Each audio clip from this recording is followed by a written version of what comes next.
Good afternoon, good Sunday afternoon, everybody. Okay. I hope and pray that all is well. Thank you for being here. Welcome to my YouTube channel. Let's get into it. I'm Kenyatta, the ArtKitech. All right. There can be, on this channel, we destroy and build simultaneously. There can be no resurrection without destruction. What else? I'm Kenyatta, but you will refer to me as Queen, Goddess, Miss Kenyatta, okay, Empress, okay, whatever I tell you to refer to me as. Okay. I have no enemies. Love and goodwill taken care of within eliminates that without. All right.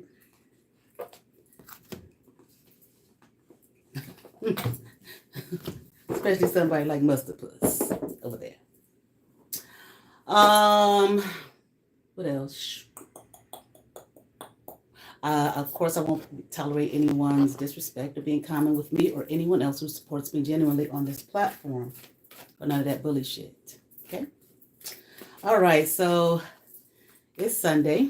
And for those who are subscribed to my channel, you have your notifications on about my, you get my stuff that I post in my community tab. First of all, I just want to say it's Sunday. The days just go by so fast. The days go by so fast. And I'm one of those people that I end up staying up later than I should and get up later than I should. But when I get that good rest, I love getting up like 6, 7 o'clock in the morning. Okay. And then just enjoying the day. Before you know it, you look up, it's only 12 in the afternoon and it's like, oh, wow, it's just the day is still going on and it's still early. But anyway, like what I was saying about my community tab, sometimes I post on Sundays, like a gospel song or something like that. Well, I'll post them anytime when they cross my mind, but I'll post a gospel song sometime. I woke up this morning, the song I posted this morning is Total Praise by Richard Smallwood. And I remember when that song was, when that CD was out, that I'm hearing musical, what is it? A compilation? I guess that's what they call it or whatever. Okay. But I remember when it was out and that's when I was in the church. This was I in seminary at this point? No, this was right before I went to seminary. And like I say, I was born Church of God in Christ. I talk about my great-grandfather. He was one of the founding fathers of the Church of God in Christ, okay? I gave a little history. I posted it in my community tab one time. This was a long time. I think this was on Father's Day. Okay, I always honor and respect him and his history, what he did. Unfortunately, I didn't get a chance to know him. He died when I was 1 year old. I was born in 72. He died in 1973. So I really didn't know him at all.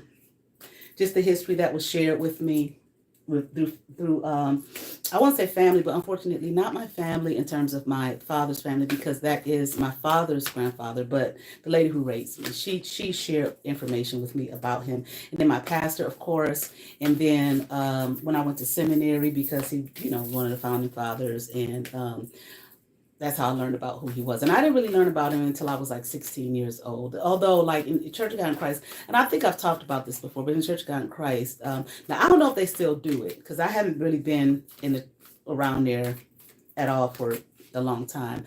But they always had pictures of whoever started the church. Well, whoever started the church, they would always have pictures in the church of the founder and his wife. So those pictures were there. I grew up looking at those pictures, but I didn't know who they were. And nobody ever really told me, you know what I'm saying? And there were pictures, of course, when they were younger.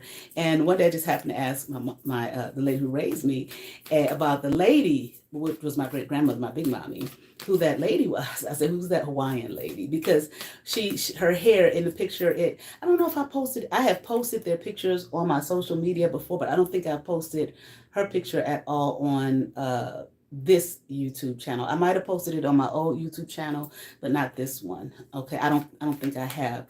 But anyway, because of Mustard Puss over there, and just she's fucking nuts. Okay. Anyway, well, we'll probably get into that, okay? Because, like I said, it is what it is, okay? Because he came through last night with a stank ass. But anyway, but her hair was it's black and white pictures, and it's those black and whites, they don't have that sepia tone, or they're just straight black and white. But her hair looked really silky, and she had a flower in her hair. And I always, she just looked Hawaiian to me, and I believe that is her. I don't know what the true name is, okay, but I believe that's her heritage and lineage and background. But anyway, she, I said, "Who's that Hawaiian lady?" I was young when I, little when I asked her that. She said, "That's Big Mommy," and I never questioned, well, why is her picture up there? You know what I mean? And that's all she said. But then when I was like 16, I don't know why.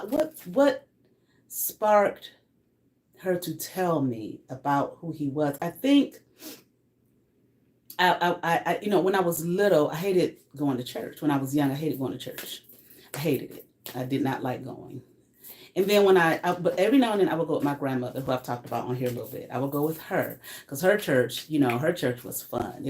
But when I was little, I would go with her just because she was my grandmother. And then, like, I remember when I turned about 11 years old, we had moved the house that I talked about that my sibling, sweep from up under my motherfucking feet. Okay, we moved. It's a side by side duplex. So my grandmother and my grandfather, of course, they owned the house. My grandfather had died, and when I was in the 5th grade, so by the time I was in the 7th grade, we had moved there on the other side.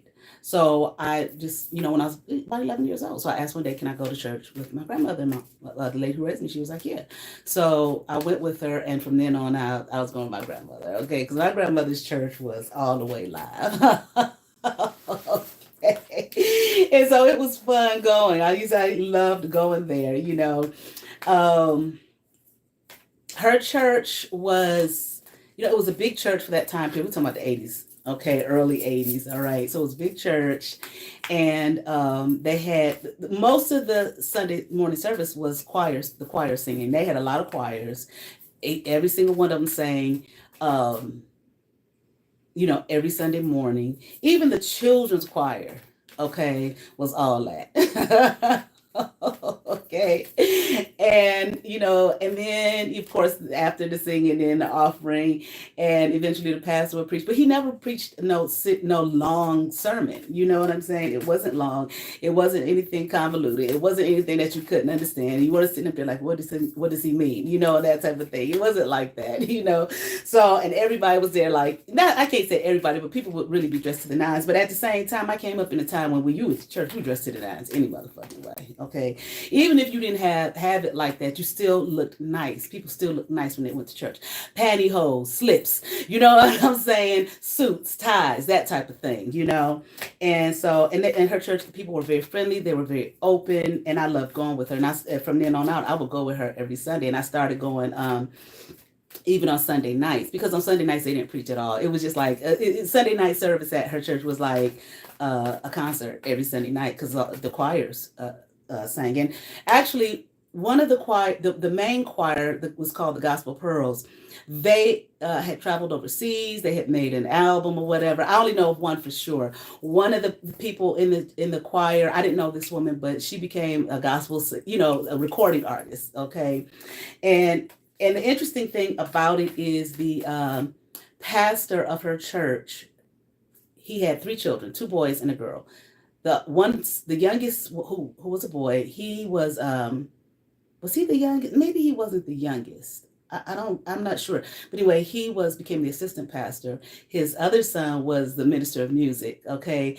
And he would, oh my God, he picked to me, they were the greatest songs. But then as I got older, I used to be like, they sing better than them choirs in Church of God in Christ.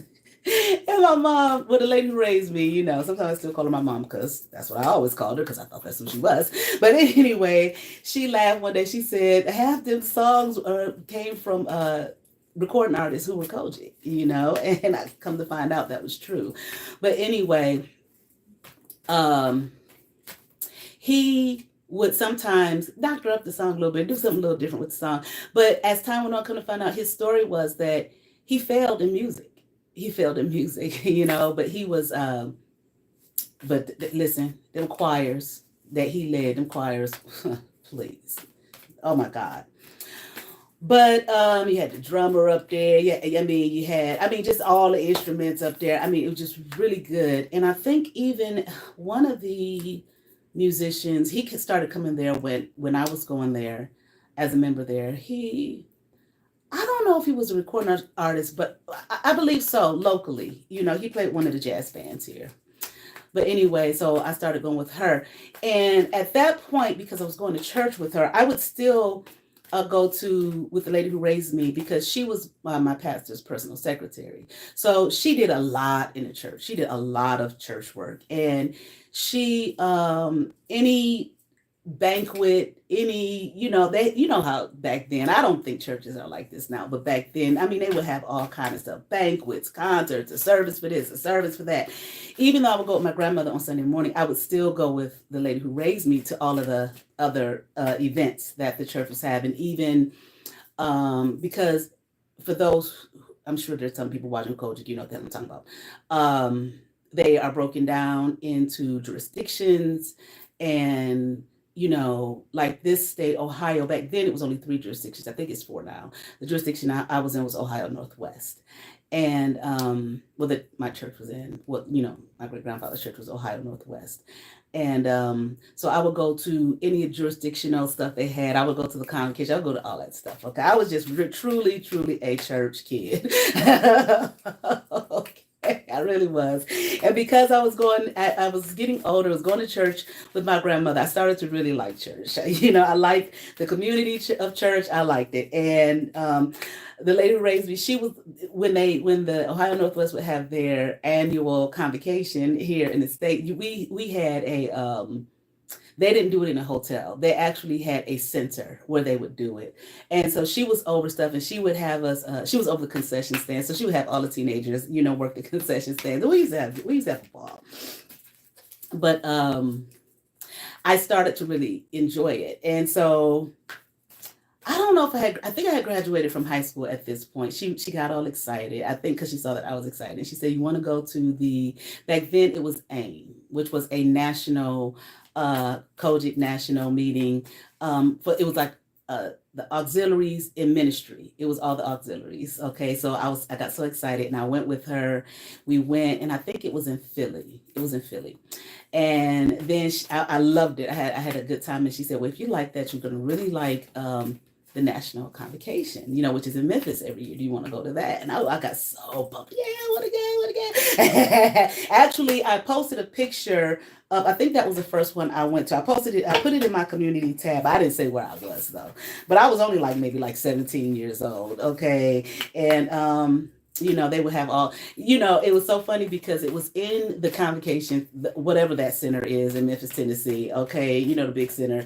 What did they call it? I don't know. But anyway, they would have service, in one area. And then, like in the halls and stuff, there would be, vendors selling all kind of stuff. And they always would talk about, when I talk about, Yeshua being triggered when he kicked the people out of the temple, and they were always talking about how they were going to have to stop doing that because, it's like them turning the house of God into a den of thieves and whatnot.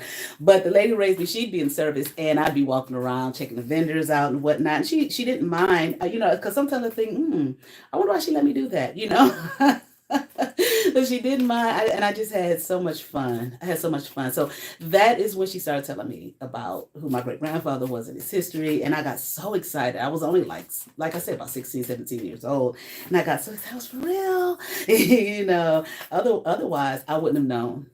I wouldn't have known at all.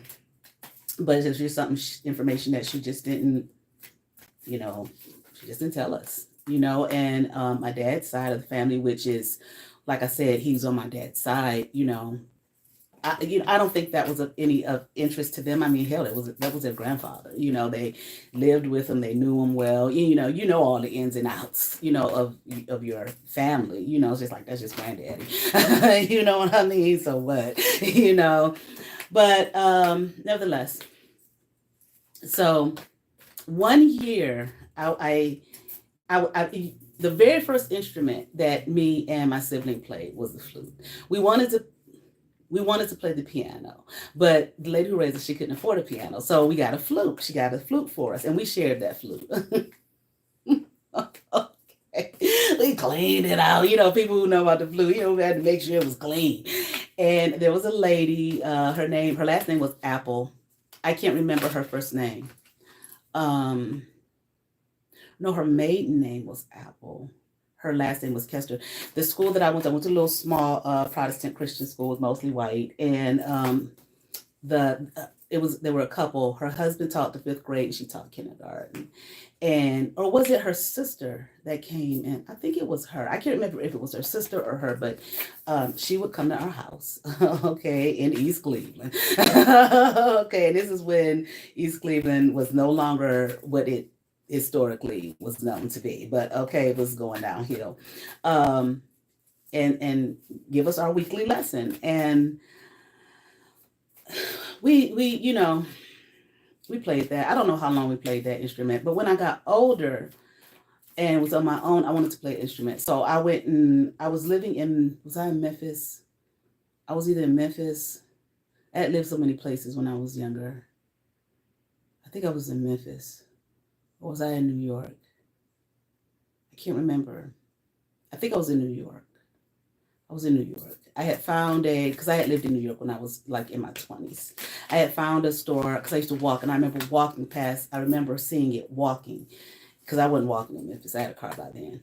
And I saw a store that sold used instruments, and I saw a flute in the window, and I was like, I should get that flute. And I did. I went and got the flute. And the man told me something was wrong with it, but I played. It seemed fine. So I played that flute for a while. I went and I would get, when I had come back to Cleveland at one point. Did I get lessons? Yeah, I did get lessons over again. And I was playing, this is when I was in the church. So I was going to Memphis because I made sure, I was going to that national convocation. And I wanted to play in the orchestra because Church of God in Christ had a national orchestra, and I wanted to play in the orchestra. The man who was over the orchestra, I think his name was, I know his last name was Johnson. His first name began with a V. Was it Bernard Johnson? And I asked somebody, I was like, how can I get in the orchestra? They was like, you have to talk to him. So I found him some kind of way. And I remember I was talking to him, and I was like, I want to play in the orchestra. Can I play in the orchestra this year? And he looked at me, he said, well, what you got? Because I had my flute in my hand. I was like, flute, I play a flute. And he said, how long you been playing that flute? And I said, because you had to be playing like, thank you for the 1 thumbs up. You had to be playing 2 years consecutively. And I hadn't at that point. And because even though I had bought the flute in New York, I didn't do nothing with it for years, but I kept it. And I hadn't played 2 years consecutively. And I told him the truth. I said, well, I haven't played 2 years consecutively, but I played when I was a kid. And he was like, well, I don't know. And I begged him.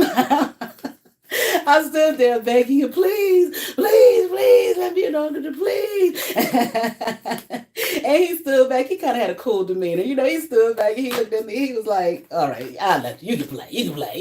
You just make sure you come to rehearsal, this, that, and other. So I would go to rehearsal and everything. And they put me in the flute section. And let me tell you something.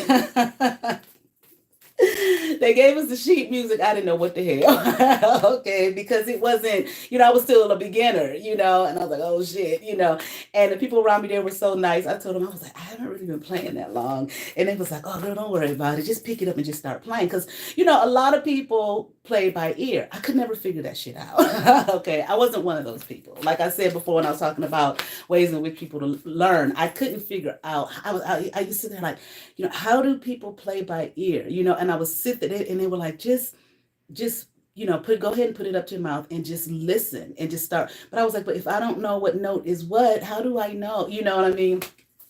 And they were like, girl, just do it. You'll pick it up. Okay. But these are people who play by ear. But a lot of people in that orchestra were well trained too. But a lot of them played by ear. So they might have had the sheet music in front of them, like whatever. You know what I'm saying? I could pick it up. I was so amazed because I kept going to rehearsal. I made sure I wouldn't miss, any rehearsal. Before I knew it, there were some sounds I was able to, I started to be able to just pick it up and start playing. I was like, wow, I was just like amazed.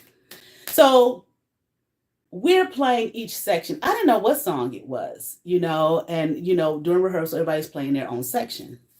So we go to, was it Sunday morning? I think it's Sunday morning service. Now that's, going to the Memphis Convocation at Church of God in Christ, that's a big old motherfucking deal. That shit was huge, okay? You made sure every year that I went, when I was in seminary, because I went to the Interdenominational Theological Center, but there were six different six different denominations under that one umbrella. I talked about this before. The only thing different that we did was each denomination had their own polity class and their own history class. Okay, so every year, Mason Seminary, we would go to the convocation. I did put a picture up of me and some of my peers in school on my community tab. I think I'm put like maybe two of them up, but definitely one. We would go every year to the convocation to represent the seminary, because like I said, the vendors were up and everything. So we had our table up. And my second, did I go my first year? I don't know if I went my first. I'm sure I went my first year, but I didn't go representing that because it was my first year. But my second year, I was the secretary for the Mason seminary. What would you call it? The little government association we had, for all that stuff. And the third year, I was the vice president. So we were able to go for free. They paid for us to go. They paid for our trip. They paid for our lodging. They took us there and everything. So I was able to go for free the last 2 years, but, we had to be at the table to represent, Mason Seminary, and people come to ask questions and whatnot. And, I don't know about now, but coaches back then, they didn't really give the seminary too many props. You know what I'm saying? They just wasn't something that the denomination believed in, having that. Or they called it the cemetery. Okay, after you go to seminary, you lose all your fire, and I agree with that to an extent. Okay, because you now you're in an academic setting, you're not in a faith setting, so you're being taught things that your faith that can go, completely in opposition to what you're taught from the faith perspective. Okay, but nevertheless, and then I'll move on from that, but nevertheless. But anyway, this year that I'm talking about, where I played the flute in the orchestra, I wasn't in seminary.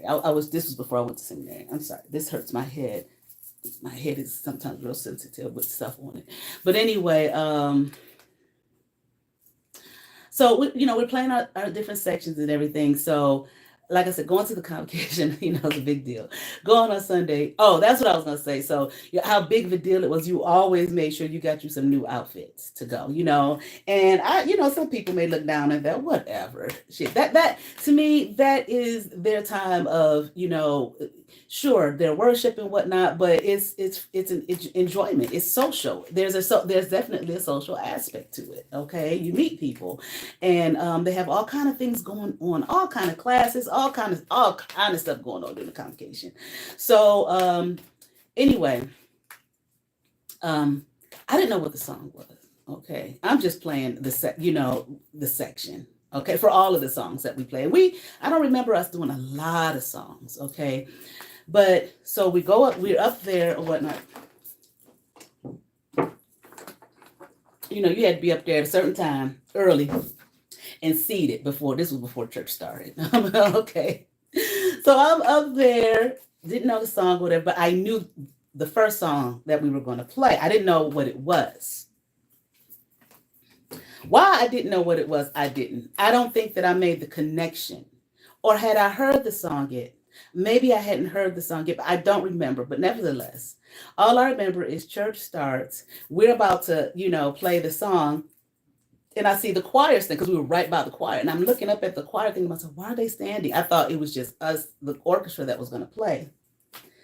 We start playing and the choir starts singing, and it was Total Praise by Richard Smallwood. Okay, so I woke up this morning with that song like in my head. That's why I posted it. And I was one of those people, I was just so on fire. I was one of them on fire for the Lord, okay? I couldn't hardly play the damn song, for crying. Okay. And thank you, Jesus. And it's so funny because the lady who was the director of the choir, well, she was one of the directors. They had more than one director. I just remember looking over and I'm crying and whatnot, talking about, so thank you, Jesus. And I happened to look over and she was just standing there just looking at me so intently, And I I told myself, I said, girl, you better stop. Because I was one of them ones that be shouting all over the place and whatnot. I was like, you better stop.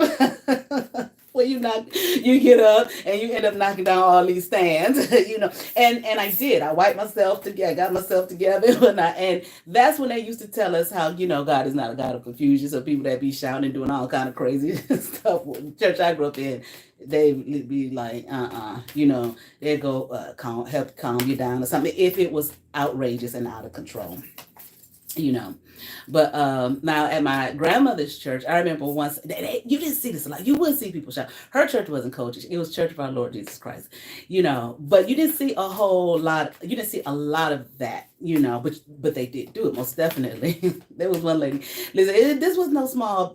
Well, I probably would look at it now and think it was small, but back then I didn't think it was small. Okay, she'd be running. She'd be running around the whole church, and I used to look and be like, that's ridiculous. That was what I would think when I would see people do that. But guess what? I find myself about to run up out the aisle one day and out the pew, run around. And I remember thinking, stop, don't do that. But they would tell us, you still in control of yourself. That's what they want. The Spirit of the Lord come over you, honey. You still in control of yourself. Okay, God is not the author of confusion. But anyway, I just was thinking about when that song, when I woke up and the song was on my mind. I remember I was like, I remember that playing the flute for that, and that was just a nice experience. I got the opportunity to, because I was in the seminary. There was a lady, and I'm sure she's transitioned now, because this was like when I was in my late 20s. Was I in my late 20s or mid 20s? I think I was like maybe 25 when I went to seminary. It was 3 years. But there was a lady, her name was Dr. Dorothy Exame. And Dr. Dorothy Exame, she was a missionary in Haiti. They even built a school, for her in her name. I don't know if it's still there or anything. At that time it was. She had gone to the seminary and she lived in the area in Atlanta. So she would come sometimes to, thank you for the second thumbs up. She would come sometimes to the seminary and talk to us, and whatnot. And because of who she was and everything, she was from Cleveland, and she had gone to my great-grandfather's church, the church I was born in as a child. So when I talked to her and told her who I was, and I built a relationship with her. So my third year when we went to in seminary, and we went to the convocation, she was old. She was old. So she, like at the convocation, they would have a platform where the elders or the bishops, not so much the elders, the bishops sit, and just other people with these, whatever their high titles were, I don't know, and their wives and whatnot. And then people like her would sit up there. I mean, she was like a historical figure in the church. So I had developed a relationship with her. So our third year, she went with us to Memphis, and me and her shared a room, and I was able to, I was what they call, adjutant. I was her adjutant. But basically, I just took her, when we go to church, I would be with her. So I got to sit on the platform. Like, that was just a big old deal back then. You know what I'm saying? And a friend of mine back then, he's kind of big time now, okay, in the church. I don't talk to him or anything anymore. I've just seen his stuff on YouTube and his social media. He went to Morris Brown, but me and him went to the same church in Memphis. In Atlanta when I was in seminary, while he was in Morris Brown. I remember one time I was sitting on the platform with Dr. Exame, and I just happened to turn around, and there he was. Looking up, and I looked at him and smiled. He said to me like, "Oh, you just thought you was big time sitting up on that platform." And I can't lie, I did. You know what I'm saying? I did. That it was fun. But anyway, moving on. Them days is over. Okay. So we're gonna do a reading today. Okay, as usual. All right, and. There, I thought about her. Wait a minute, hold on. There was a girl who went to the seminary with us. She was a year ahead of me. Beautiful, beautiful. And I don't know if she watches my channel or not. Probably not. Okay, I don't know if she knows, but she might. She was petite little thing, and she had hair. I mean, just all this beautiful long hair. And I asked her, I was like, who's your beautician, Goddamn? Because your hair always looked good. And I think she always had all that hair. And obviously the woman takes good care of it. And she told me who she was. And I started going to her. That lady had my hair fried. I mean, fried what? Fried, dyed, laid to the side. My hair looked so good. She was really good. The only thing I didn't like at the time, I had a relaxer. So she would leave that relaxer on a little too long for me. It was a couple times, bitch, I got scabs in my head. Okay, you left that shit on top, and I'd be in there like, it's burning. Now we got to keep it on just a little bit longer. And she did, but at the same time, my hair was so good. It was just beautiful. But this young lady, she could sing. She was a singer. And I remember when we first got there, she was a year ahead of us. I remember when we first got there, everybody just talked about, how well she could sing, how much of a singer she was, how beautiful of a singer she was. So I went to Koji gave us, all the students, a scholarship.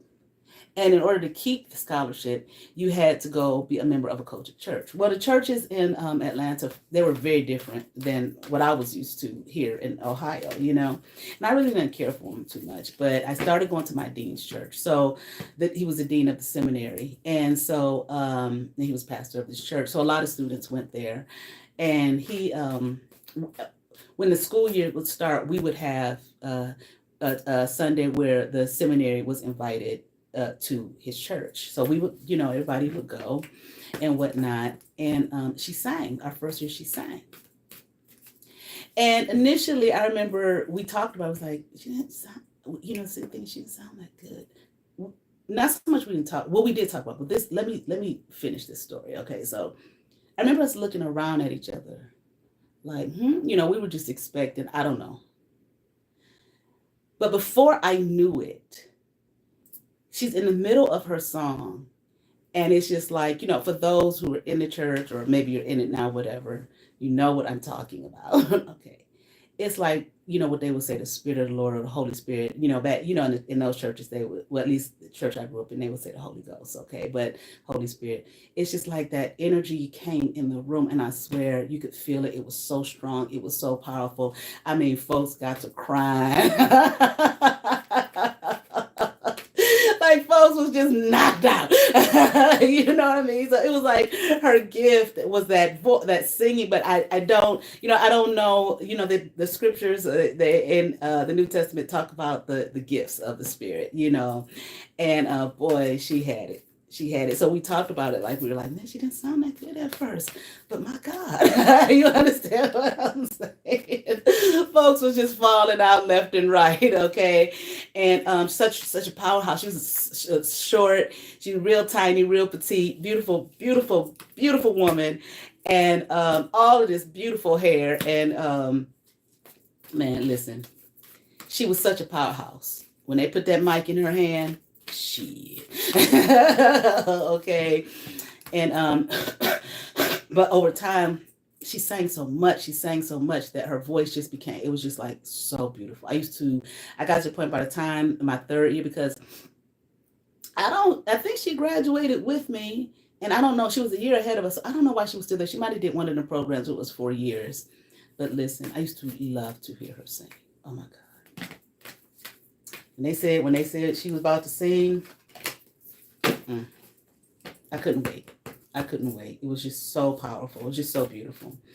Well, come to find out, I'm friends with, this was back then. I was friends with her on Facebook. Her cousin, guess who her cousin is? Never said one word. She never said one word about it at all. Her cousin is, what's her name? I'm going to make sure I have it right. When I tell you, you're going to be like, girl, I know her. No, because I always get her name, Kelly Rowland. That's her cousin, first cousins. And I was not surprised. And the only way I knew is I'm on Facebook, and she had a picture up of her and her family and her first cousins, and she was in there.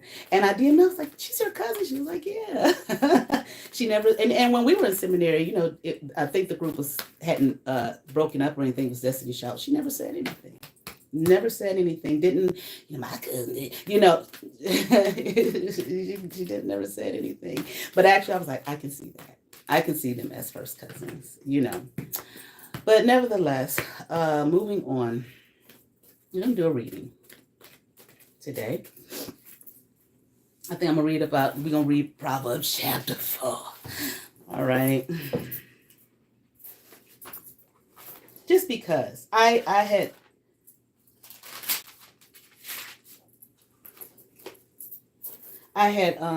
make sure I got was when I read it the first time on here. Before that, I don't know, someone was like, read the Proverbs.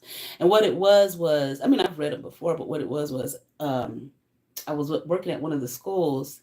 I was working with the fourth grade, and they had a homework assignment. No, they had an assignment in class, and it talked about adages and proverbs, and what was explained what it was. And they had these. They had to try to decipher what it meant. So one of them was like, "Two wrongs don't make right," that type of thing. Okay, so they had about 5 of them. Some of them, and it was so fun them trying to figure out what it meant. What they meant.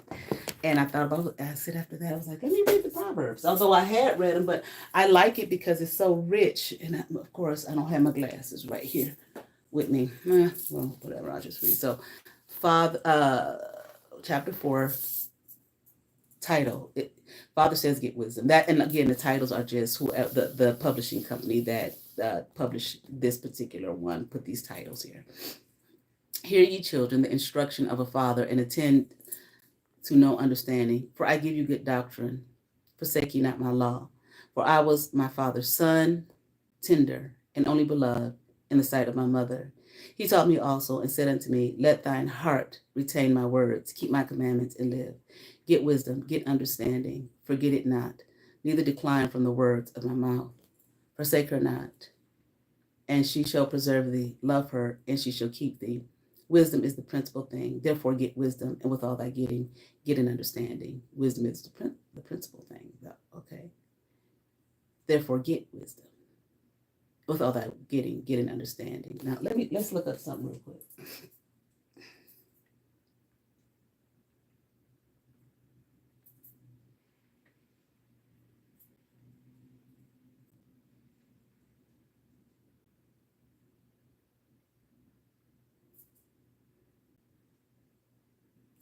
Wisdom, definition. The quality of having experience, knowledge, and good judgment. The quality of being wise.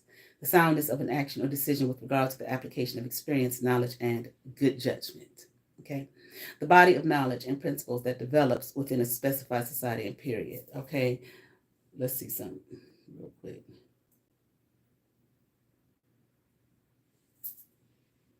Wise means having or showing experience, knowledge, and good judgment. All right, let's keep on going.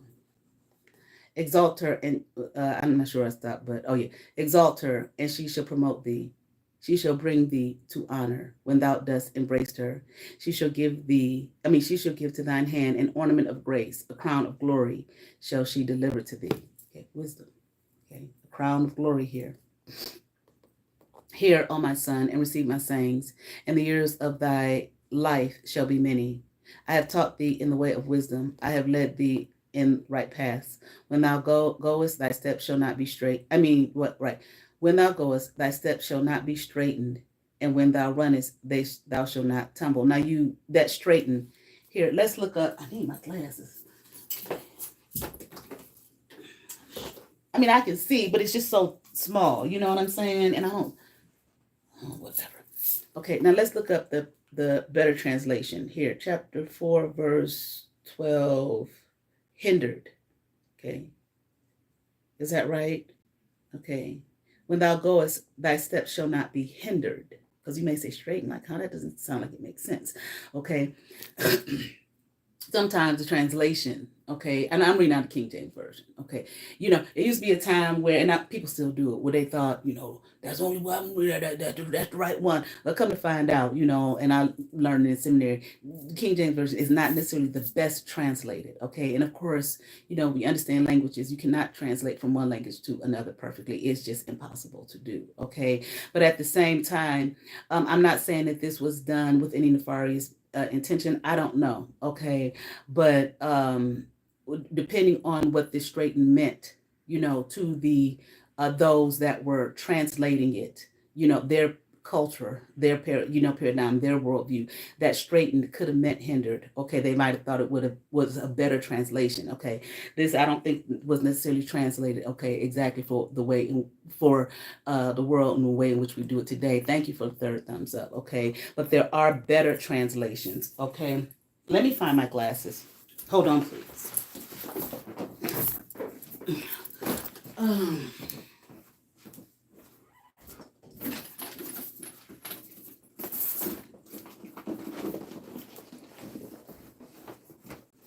Oh, I know.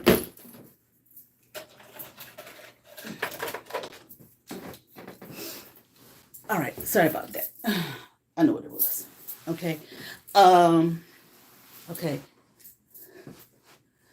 So even though this is King James Version, they have the way it's set up. Like I said, they got titles here of the sections. Them old Bibles, they don't have that.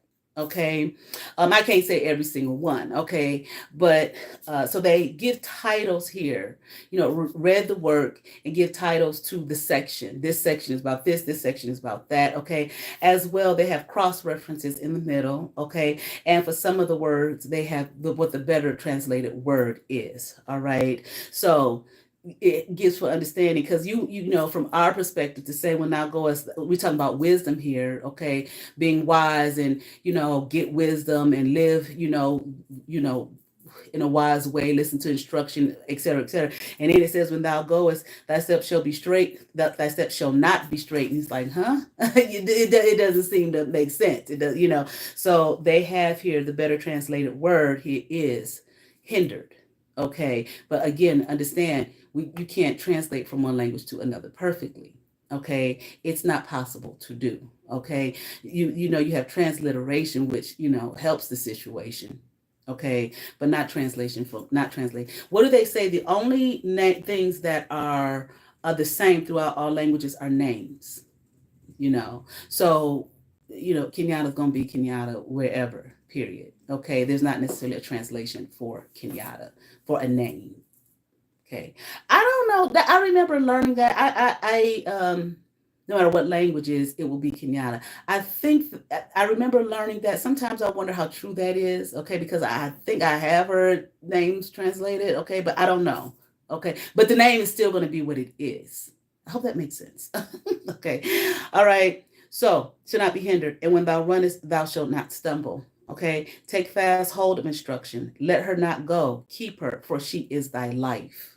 Okay, avoid the wicked. That's the title. Enter not into the path of the wicked, and go not in the way of evil men. We've heard this. Okay, when we did chapter 1. Avoid it. Pass not by it. Turn from it and pass away. Okay, wicked. Just for your life, just stay the fuck away. That's wisdom. Okay, for they sleep not. Look at this. The wicked, they don't sleep. Okay, they sleep not. Okay, or in other words, I mean, something is always going to. Now you may feel like a wicked person, I sleep, but then something is going to always come up because of your wicked ways. Where you reap what you sow is coming back on your motherfucking ass. Okay, which is going to cause some anxiety, worry, fear, etc. Okay, they sleep not except they have done mischief, and their sleep is taken away unless they cause some to fall. Okay, now let's see. For they sleep not. Let's look at this here. For they sleep not except they have done some mischief. That's the only way they motherfuckers at rest. It's by doing some goddamn mischief. The wicked. Okay. And their sleep is taken away unless they cause some to fall. This is what the fuck they live for, to cause some to fall. Okay, for they eat the bread of wickedness and drink the wine of violence. Don't eat with these motherfuckers. Okay, don't eat the words from their mouth. Okay, absorbing it into your mental space, your heart, your body, your life, your spirit, absorbing it into your being, your soul. Okay, and then still don't eat their fucking food. Okay, and drink the wine of violence. Okay, violent motherfuckers. Okay, and that doesn't necessarily mean physical violence. Just that's a part of it. Okay, but there's more than one type of violence. But the path of the just is as the shining light that shineth more and more unto the perfect day. Okay, the path of the just is as the shining light. You let your light so shine, your light is going to shine. But here the wicked want to snuff it out. Okay, more into the perfect day. Okay, and act like, and then of course act like they're of light. The way of the wicked is as darkness. They know not at what they stumble. They don't even know what the fuck, okay? At what they stumble, okay? Why did this happen to me?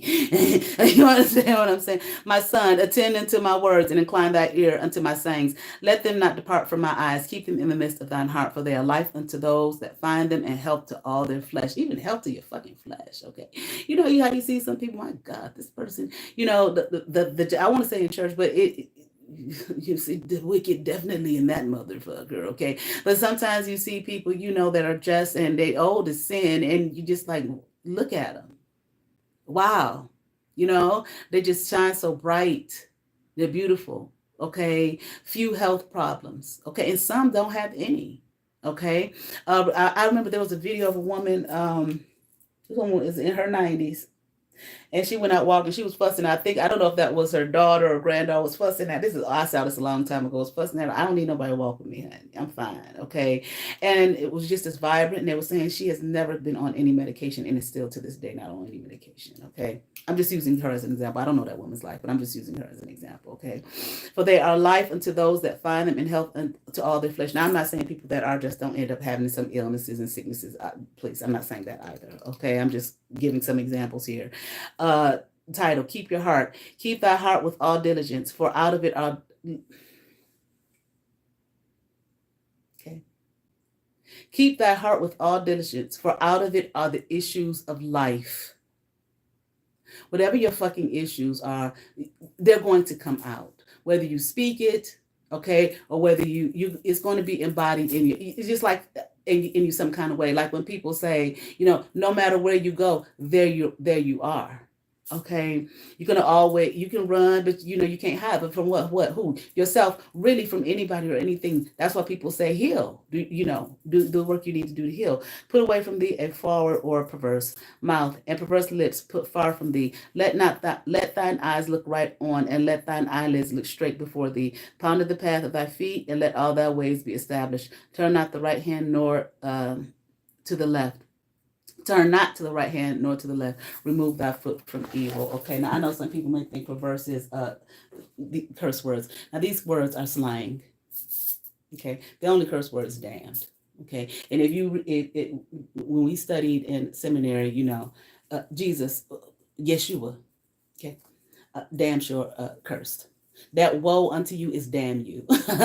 Okay, them other words have been found to be English slang. Okay, that's not the perverseness that we're talking about. So these people are talking about some, you cussing, you supposed to be saved, or you supposed to be a light work and all of that kind of stuff. Okay, that's silliness. Okay, these, I know you riding off of what you've been told. Okay, by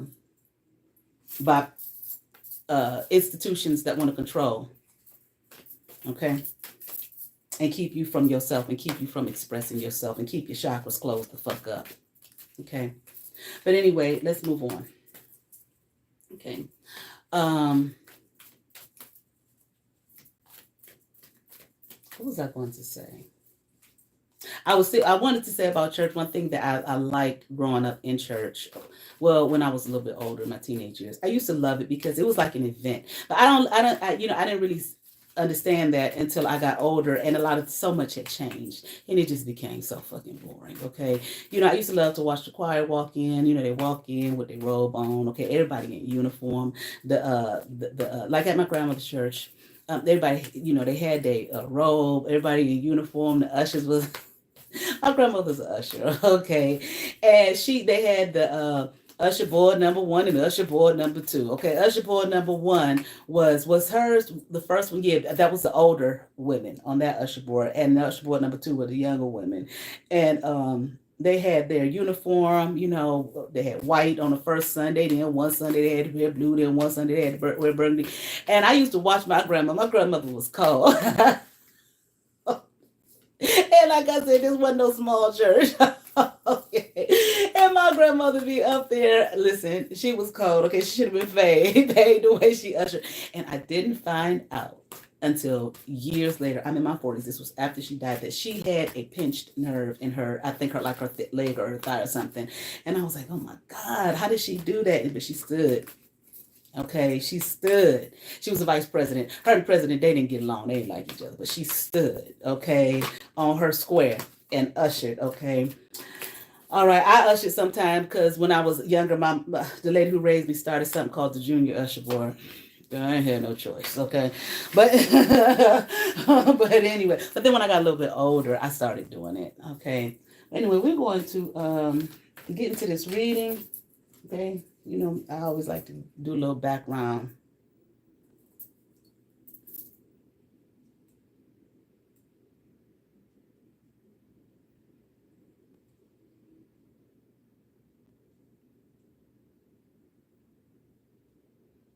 I'm just looking for something.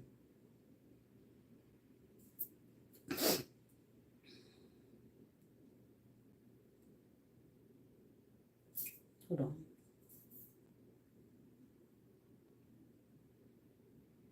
Now, last night, me and my daughter were watching this movie.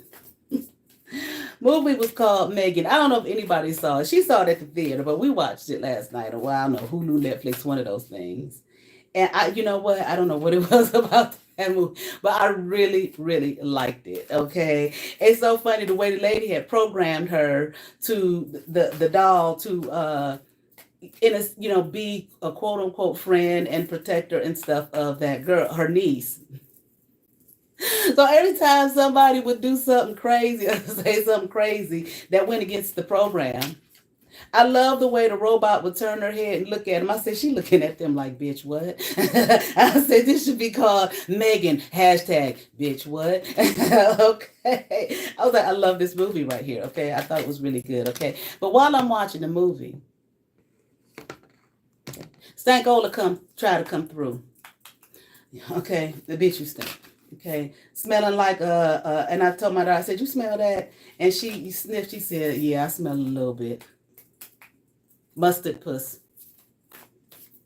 But it smelled like, you know how you burp up bologna, salami or some shit like that. But it's the same thing, the same smell. So I go to my daughter's room this morning. I'd made a video when I lived in my other house. When I was doing it with all you can see my hands. I think I call it the smell of death or something like that. Rotten on the inside. That's what I said. This smell is in my daughter's room. You know, now you already tried to fuck with my daughter before. You know, I have seen the things that have happened to one in particular person, not you, Mustard, for bothering her. Now you already got online and talked about how you was going to shoot her in the head when she was 16. Don't know you, don't care to know you, don't want to know nothing. Don't know who the fuck you are. Not interested. Like your children feel that's how they feel about you. Don't know you, don't want to know you, don't care to know you, etc., because that's how you feel about them, and put it on your fucking YouTube channel. Made a whole video saying you could care less about your fucking kids. Because I got others. I'm spiritual. They get with my spiritual work. And the sister called you out for it. I didn't say that. Yeah, you did. Okay. I had to go in there and sage and all that kind of shit.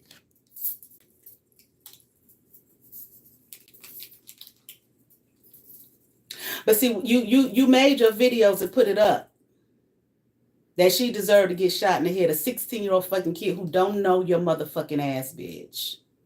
Don't want to, ain't got nothing to do with none of you, none of your shit. Your weirdness.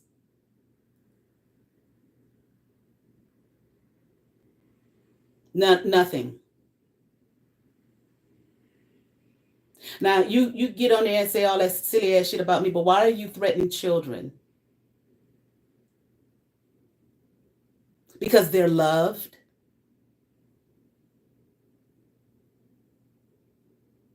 Because don't nobody love your motherfucking ass, not even yourself. You don't love your own children. Which you said that. You told the world that on the World Wide Web. You did. And I'm sure you in here because you be in here every chance you get, bitch.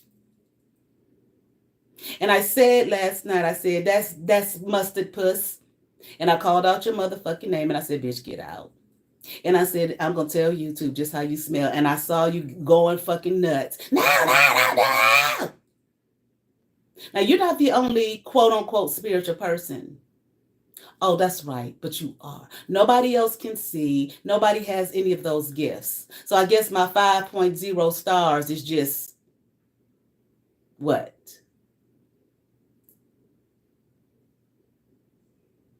And I still have every single review that I've ever had. I ain't talking about from that app. You saw my when I was talking to your dumb ass, you saw my website and saw the reviews up. I'm gonna put reviews on my website. And I said, she can't be throwing this at me. What do I have to do with that? This is when I first talking to your dumb ass. What do I have to do with that? Who wouldn't put reviews on their website? Who wouldn't? Oh, an idiot.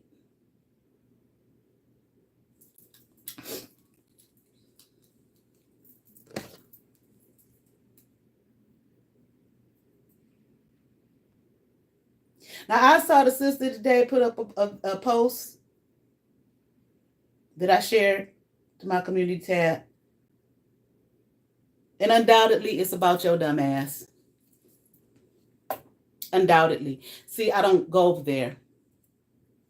Unlike you, which you're like, I don't watch her stuff, but look what she got. Look what she's saying on her YouTube. Look on her community tab on my old channel. I don't watch her stuff, though. Now you can lie and say, ain't nobody showed you shit, bitch. No one likes you. No one wants to be bothered with your nutty ass. Nobody showed you shit.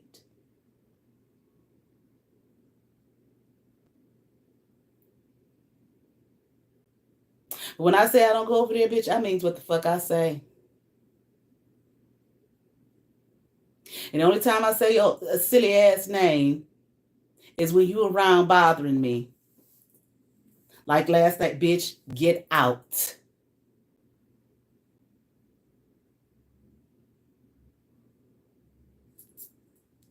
I said, I don't know if you're watching. I hope you don't mind. Okay, because you know I got my comments closed. Okay, but I hope you don't mind if I read this post. And it says, I hope you don't mind. This ain't nothing against you. Of course not. I'm in 1000% agreement with you. But I said, it's got to be mustard. It's got to be mustard. It's got to be mustard. I don't know. It could be anybody else on this motherfucker. I don't know. But it's got to be mustard ass. Who probably just ran her ass off here. So I hope you don't mind me.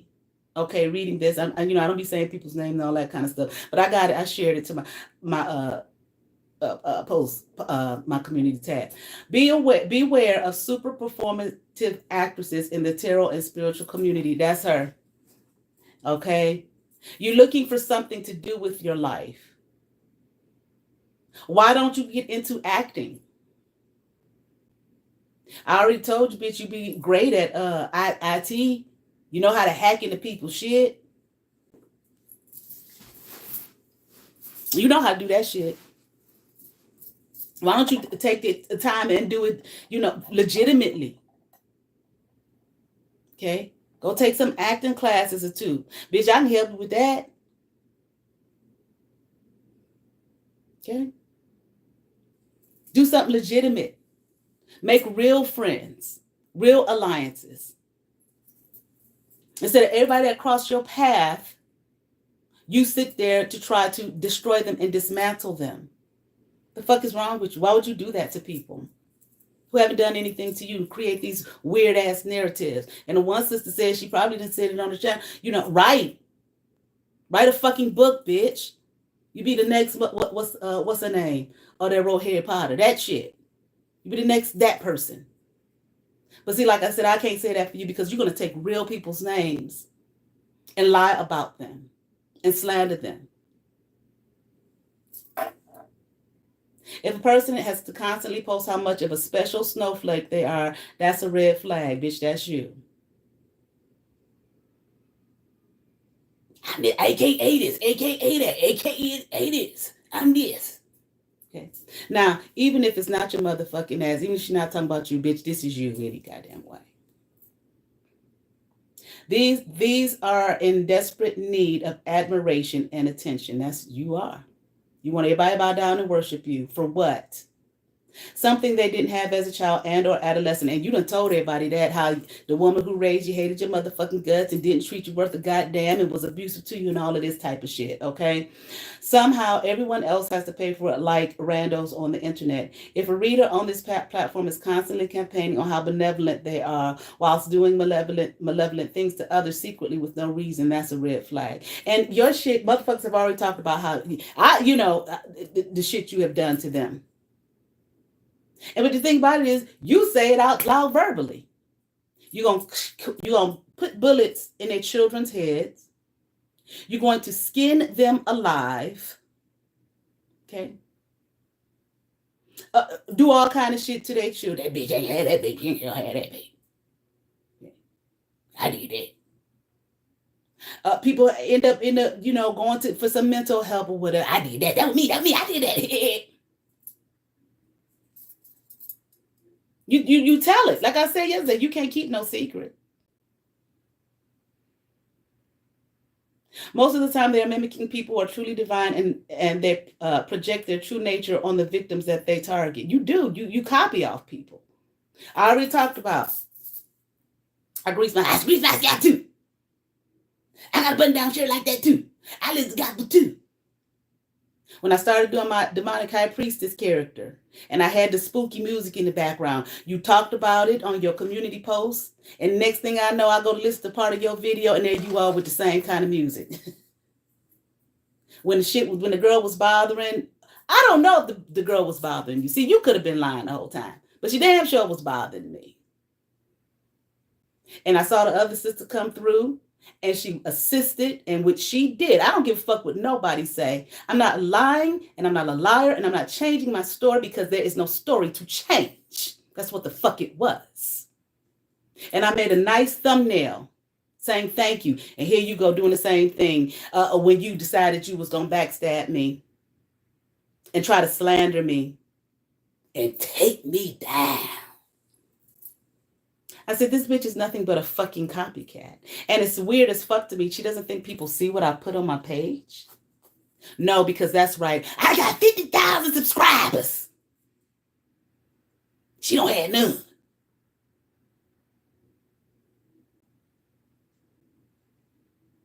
So anything that you have said, that you have experienced spiritually, hey sis, your notification just came up.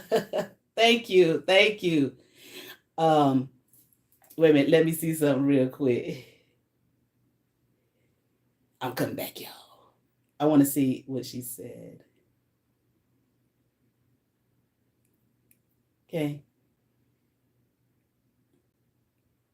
Oh.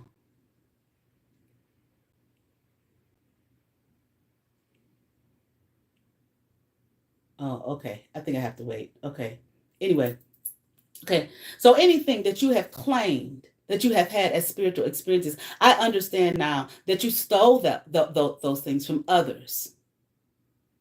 You stole those things. And that's how you pull and reel people in. Saying those things that it ain't your experience at all. Nothing that you have said. No spiritual experience. You're a liar and a con, like I said. This is a form of spiritual gaslighting that is solely used to discredit any whistleblowers. If they are so benevolent as they claim, the whistleblower, people that you have targeted. Now, see, bitch, initially, I wouldn't, whatever. I said what I said on my old channel, moving the fuck on. I'm not about to go back and forth with a weirdo. But then 2 years later, you still... Like I said, for 2 years, you texted me with all your crazy shit all in my email. But then here you go with Monster over there intercepting my emails and my businesses and all of that kind of stuff. And when I did put up the 2-step verification, I'm getting stuff for here go the code, and I ain't even tried to get in it.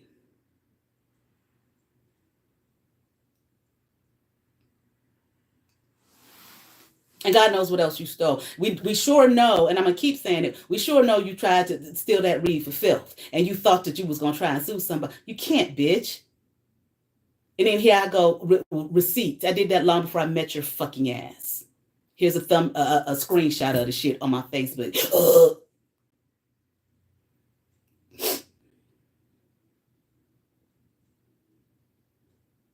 If they're so benevolent as they claim, why haven't they closed the karmic cycle with the enemies that they low-key created? Exactly.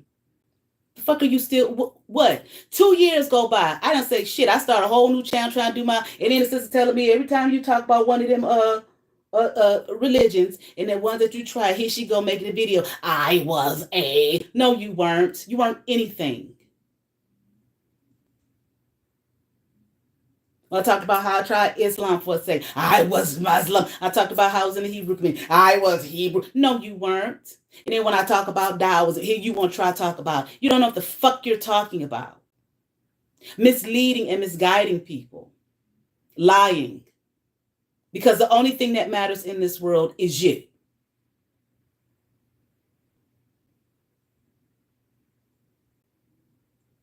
If they are so bushy-tailed and benevolent, why did they target people who actually supported their platforms? Exactly. Spoke maleficios. I'm not sure what that means. I have looked that up. Over their lives and never apologized for it, much less admitting to doing so.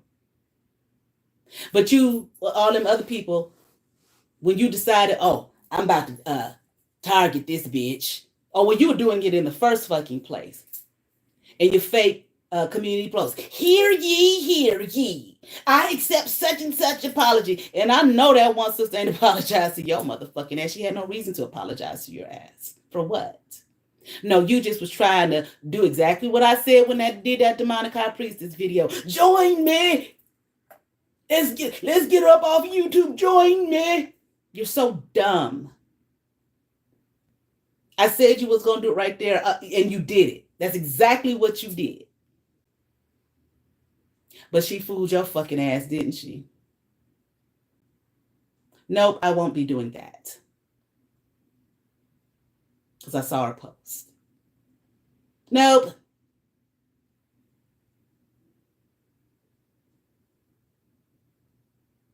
And I know that other sister. I don't have to say these people's names, but I know the other sister you tagged was like, bitch, please. I don't know nothing about her, but if she was doing something in the background, she ain't stupid like you. to just post every fucking thing. She's not dumb like you. You thought somebody was gonna be scared. No. For what? Like I said when I was in New York, I'm a little too old to be scared of motherfuckers.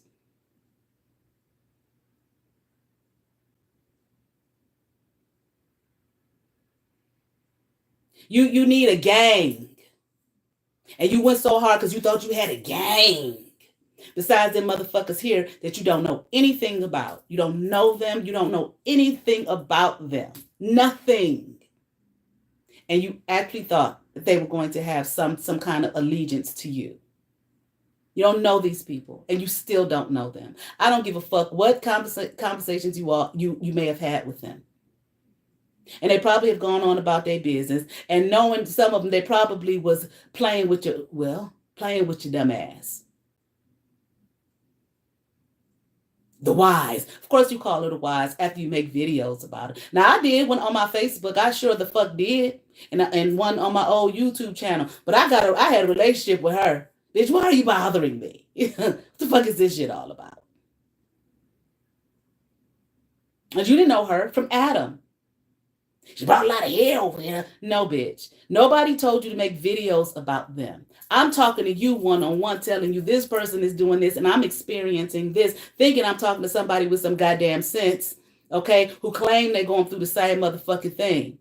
And then you make videos about those people. I didn't give a fuck. Like I said, I didn't. Because what they were doing to me. But at the same time, I'm looking like, She didn't even know these people. Why is she making videos about them? But I wasn't gonna ask your motherfucking hostile ass neither. I'm like, no, you brought that hell on yourself. You didn't know those people. You know them.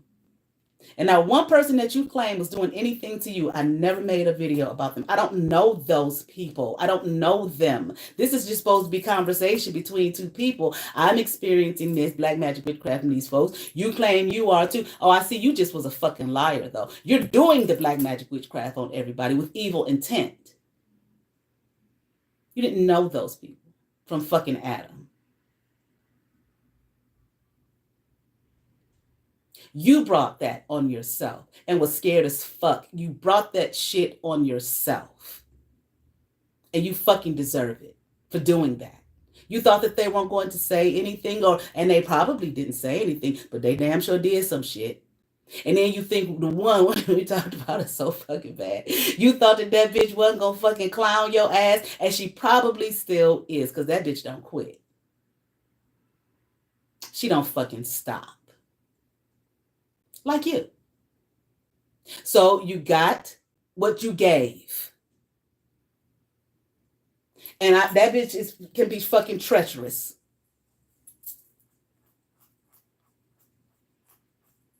And the reason I feel like that, like I said before, I think I hurt her feelings. Matter of fact, I know I did.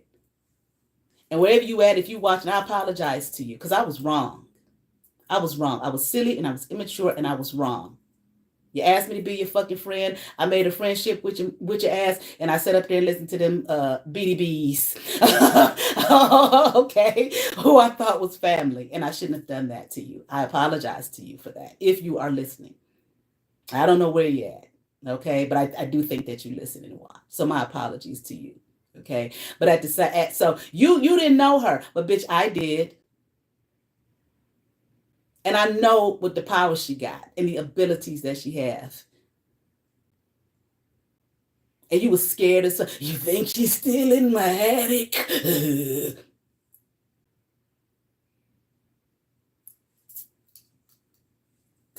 And then you calling her the wise. The bitch was playing you like a fucking fiddle. And probably having a good time doing that shit too.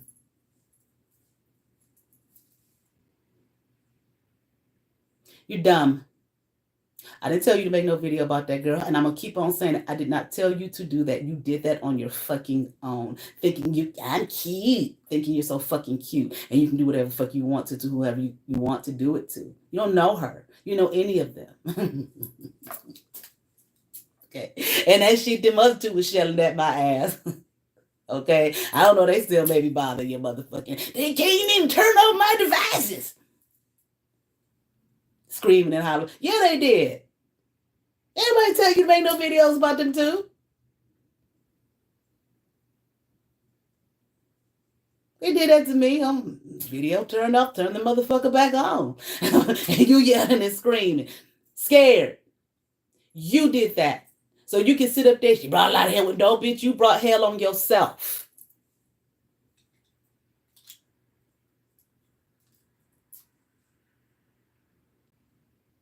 If they're so bushy tailed benevolent, why did they talk? I think I read that part already. That is not divine behavior. That is spiritual ratchetness. Exactly. And how you so fucking benevolent and so this, that, and the other, but yet you sit up there and you make videos saying you're going to skin someone alive. You're going to kill their fucking children. How? How does that equate? It's not even. It's beyond dumb and stupid. Delusion. And wait a minute. You have to question why they do these. You have to question why do these shit slingers overly post about how important of a person they are, yet always in a state of struggle and misery. And that's damn sure you, bitch. You always fucking, I'm sick. Just like I said in you, I'm sick. Every day I'm sick. I've been sick since I was a child. I'm sick. I couldn't finish school because I'm sick. I couldn't do this because I'm sick. I can't do that because I'm sick. I'm sick.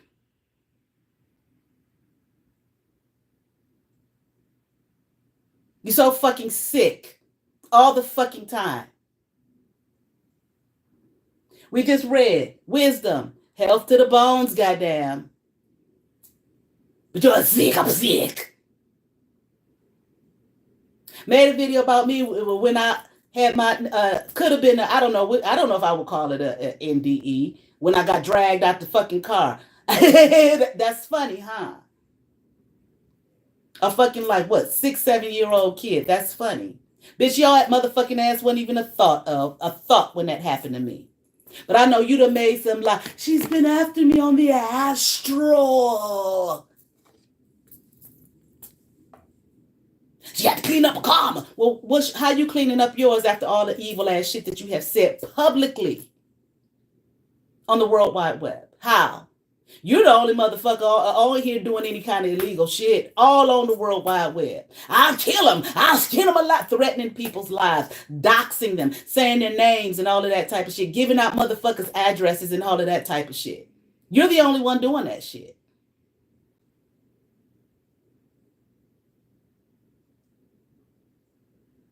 Why are they so performative with it? They feel that if they continue to do this campaign through repetition, there you go, that it will be unbelievable. But I only see desperation to control a narrative. Exactly. And the one sister I did the live with, when she called your ass up and told you to cam up, she told me, she said, I feel like the reason she kept saying your name is because she was trying to do some black magic on you. I can't remember specifically what she said. And I never thought about that. Because you used to, when we was talking, get out of this, get out of that, get out of doing this, get all of this, like Kenyatta.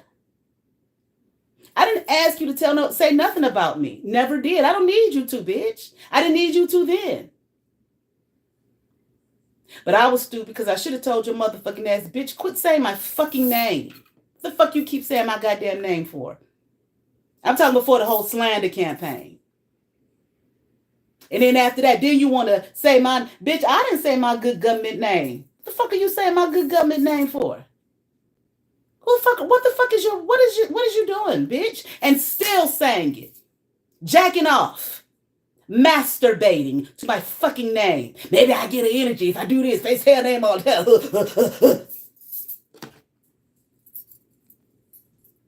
Because that's you. You fucking sick and twisted. Trying to control the narrative that you created that was based on nothing but lies. And everything, I'm going to say everything, which shows me that everything that you have said about everybody on this motherfucker has been a lie. Every single thing. That girl wasn't after you. That girl wasn't bothering you. When she was talking to them other sisters, them two sisters wasn't bothering you, bitch. They never did anything towards you. Never.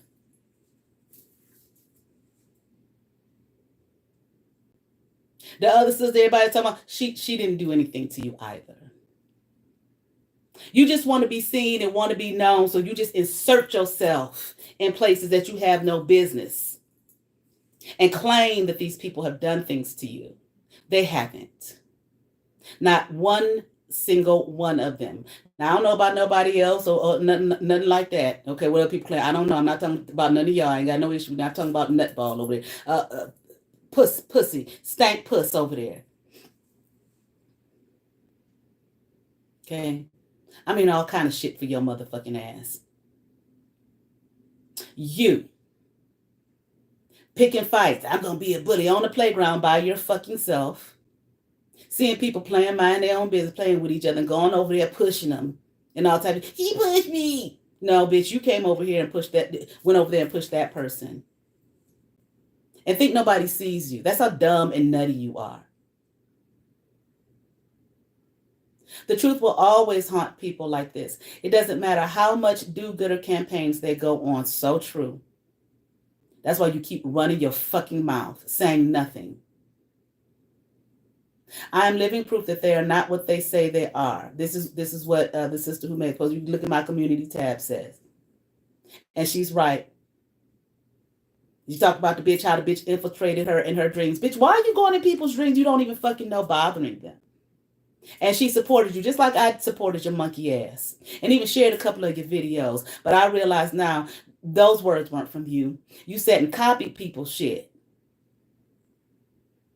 Another red flag is their fake selective morality that they weaponize against others while simultaneously doing immoral acts subliminally to target up to their target. Exactly. Okay. Fake, selective, and that's you. Don't take down none of the nasty evil shit that you do and none of the nasty evil shit that you say. And it, like she said, fake selective morality that you weaponize, and that's you, because you don't mind putting your gun if it's a real gun. Because you already said they done gave me paperwork saying I ain't crazy.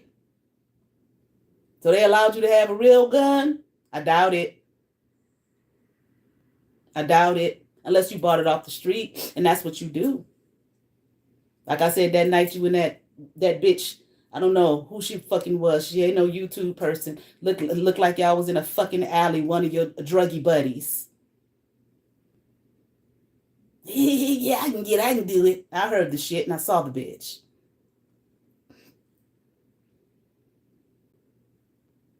Because that's what you think everything is, a weapon, fighting yourself because you hate your fucking self. Okay. Okay, weaponizing against others. Right. Okay, fake morality, using it as a weapon. Okay, while simultaneously doing immoral acts subliminally to their target. Okay, hashtag crazy making. When the target retaliates or calls it out publicly, these individuals spiritually gaslight them and act fake concern for their target's mental health. Now, bitch, I know ain't no way in hell you, puss, mustard stank puss, aka, like you like to say, shady pines, aka crazy ass. Ain't no motherfucking way in hell you talking about anybody's mental health. Or acting like you're concerned about anybody's mental health. You publicly stated you got paperwork saying you ain't crazy. Which means, which your sister tried to tell you, that somebody who can give the paperwork questioned your mental state at one point in time. And they probably still are. She told my business. What business? That I said that you were in a group home? You never said that to me in the text, that you were in a group home. And you didn't. And I still have them all. You didn't. Never said it. But see, anybody who sit up there talking about, I can't talk when such and such is here. Over and over. My housemate. Over and over and over again. I got to wait till they leave to do my videos. Oh, I can't make my video right now. I got to go cook. It's my turn to cook. Bitch, please. It's my turn to clean up everything. I'll be back.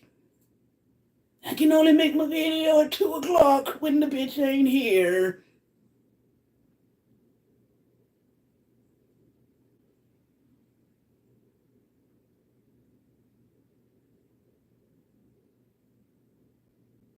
Why don't you have your children? Because when I went to marry the white man overseas, I couldn't bring them with me. I came back. I can't afford to have them right now, but at 5 o'clock I gotta go because I got to clean up the house. I got to make dinner for the house tonight. My turn. You said these things publicly. When the target calls them out. Okay, fake concern for them. Ain't no way. Anybody who get online and say you're going to kill children and skin people alive, you're acting concerned for people's mental health. I got paperwork. Like everybody who walks the earth gets paperwork to say that they're not crazy. You're an idiot. These people are not what they say they are. They are actors and actresses. You hit it right there, sister, of the Matrix. And bad ones at that. They need to create enemies to keep their imaginary victimhood storyline going. Just like my mama hates my guts. The lady, she always been abused. No, that woman ain't do shit to your motherfucking ass, bitch. She might have threw that cup at your ass. Okay, whatever you claim that was that she threw at your ass. But we already went over why she did that. Okay. And I ain't gonna say nothing about her. Woman ain't did shit to me. Anybody who might did something to me, it was because of you. Because you're the great and powerful. Okay. In their attempts to defame others, they actually show how obsessive, childish, competitive, and delusional they truly are. Exactly. So what was the point? Explain to me and everybody. What was the point in doing a documentary on my teeth? They're not veneers. But bitch, if they were, so what? What does that mean? What are you saying? Like the sister said, all she's doing is showing everybody that she's jealous of your smile, that she's jealous that you have straight teeth. Exactly. And which means you sat there and studied my face. That's a fucking nut. You sat there, took a screenshot and studied my fucking face and my fucking teeth. I'll make video. Say she got veneers. Bitch, and you're talking about people's mental health? You are talking about people's mental health. And you actually took a human being, took a screenshot their motherfucking ass and studied their face.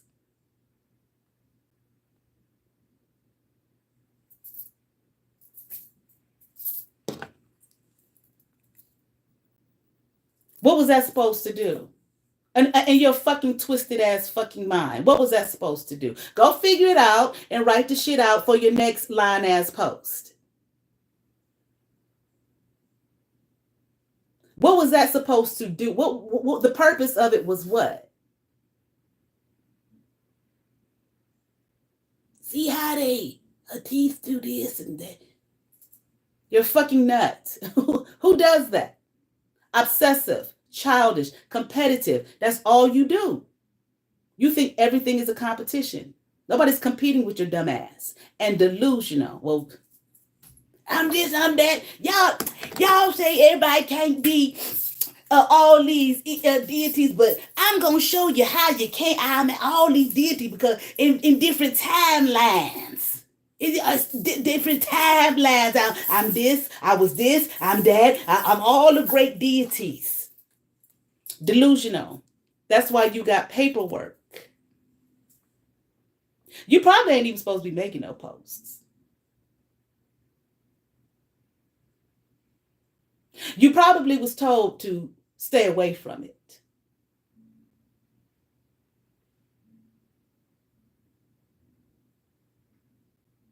Okay. Somebody done told your ass to fucking stop. You need to stop making posts and videos, bitch. You're losing your fucking, the one half a piece of marble you already have. Are these motherfuckers y'all want to purchase readings, mediumships, and other spiritual services from?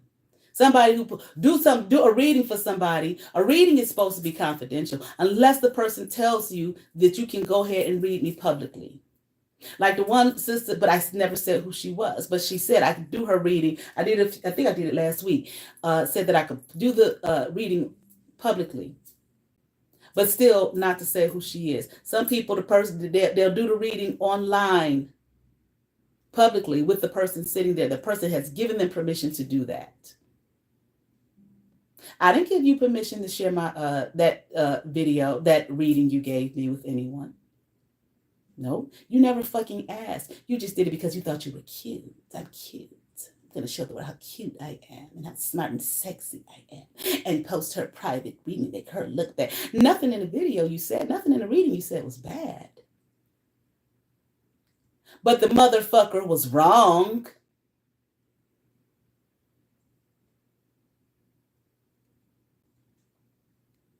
And then you get on there and do public readings. The ride don't go the way you want to. Wait a minute, that ain't right. They ain't supposed to go that way. Wait a minute.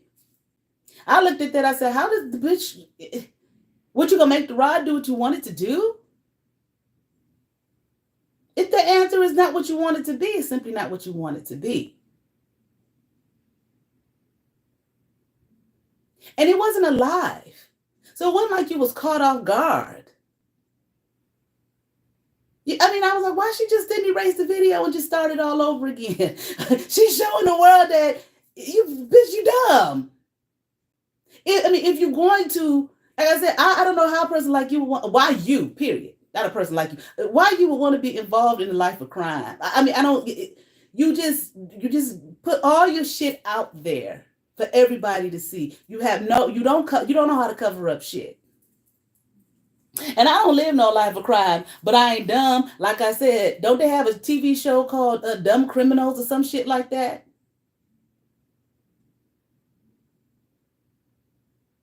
I can only imagine how they treat others in their personal lives. Wait a minute. Look how they display themselves, how they bully others and play coy when their victims speak out.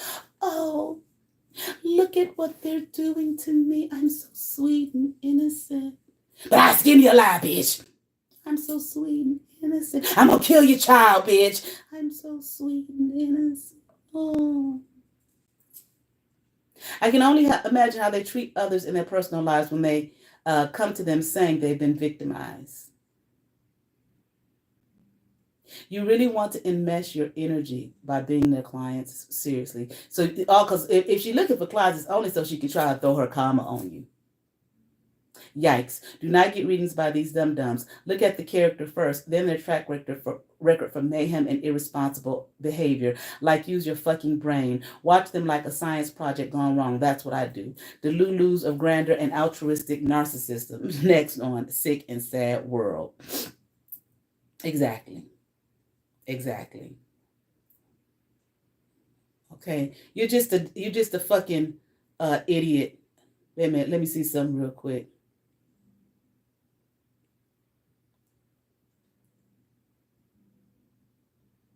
Okay.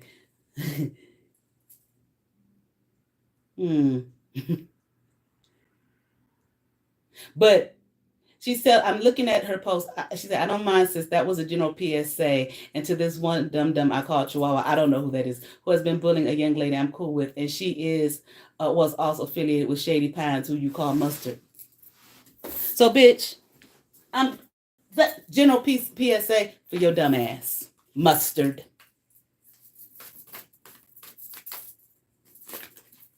Because that's what you do. And you affiliated with the girl. You done gave her orders too, bitch. You done gave her orders too.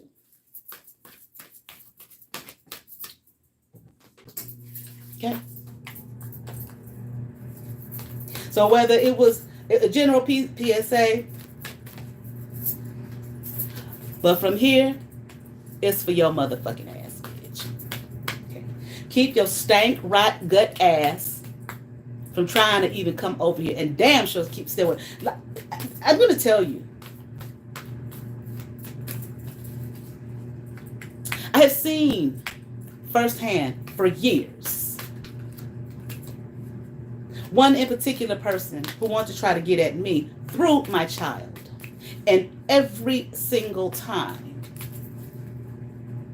the shit that came back on their motherfucking ass was immediate. And it wasn't that nice or pretty. And I had to say to them, do you notice how every single time you do that, either somebody in your motherfucking family die or get sick than a motherfucker?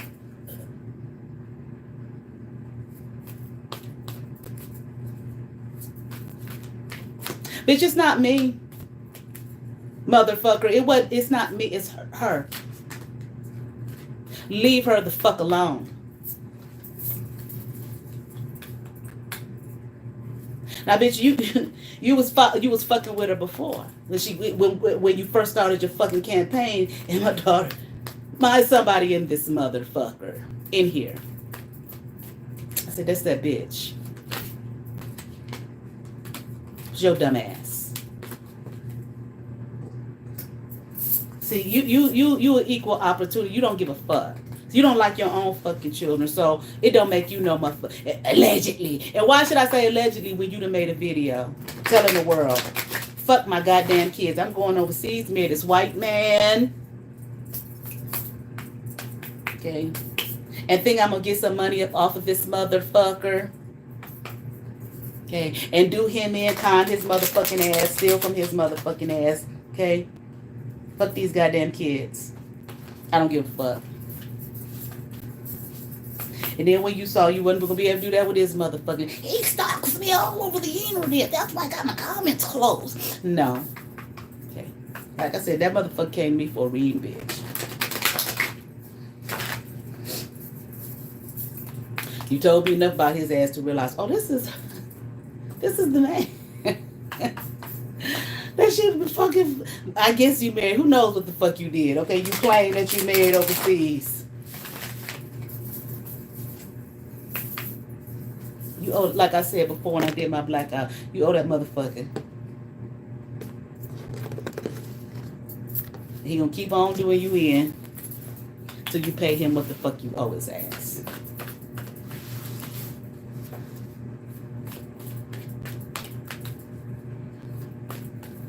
Now don't get on the app asking me for a reading about this shit. My ex,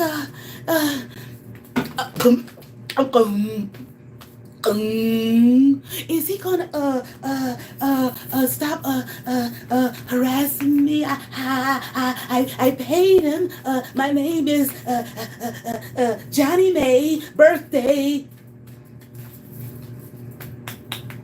And then you get the truth. Is she lying on me? Same dumb shit. Okay. And even the one man you talked about who can't bother my ass because I'm trying to help you and defend your motherfucking ass that night. Okay? Talking about his ass, doxing and putting his address all on the fucking internet. I mean, came after your ass. You just dumb.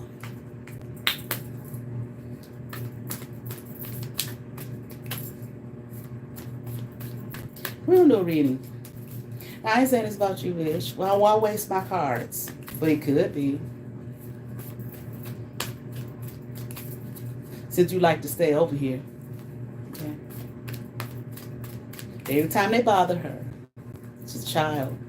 Minding her own fucking business. Living her own fucking life in her own realm, in her own fucking world. A kid.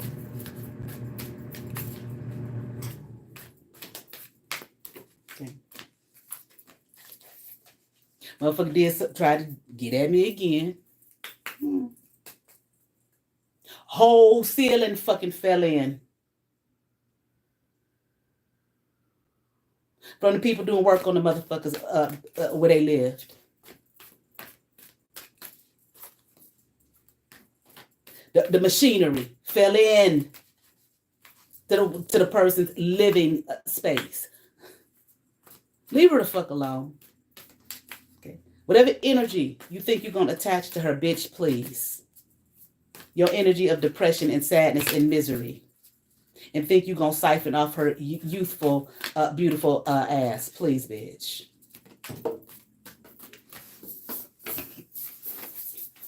And I ain't got to do nothing. You're doing it to your fucking self. Stay your ass away from her. And that's just really a fucking warning, bitch. I'm trying to tell you.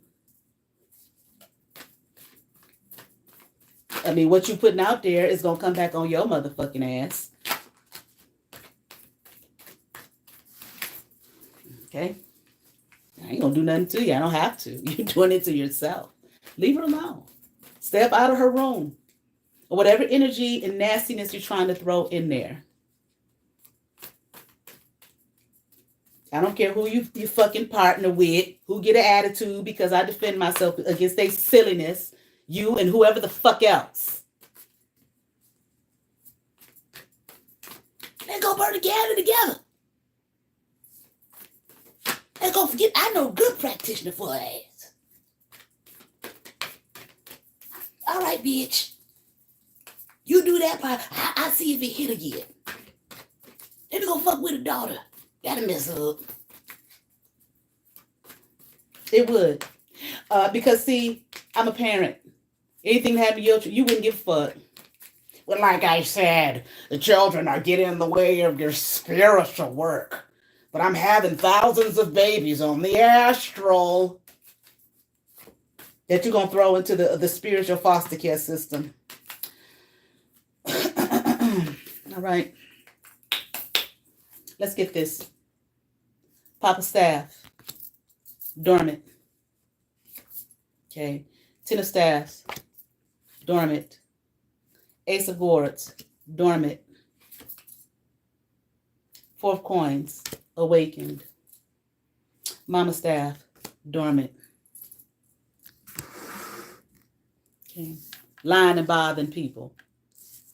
You just, what is fucking wrong with you? Bothering people who just trying to live. I just need something. I need somebody love me.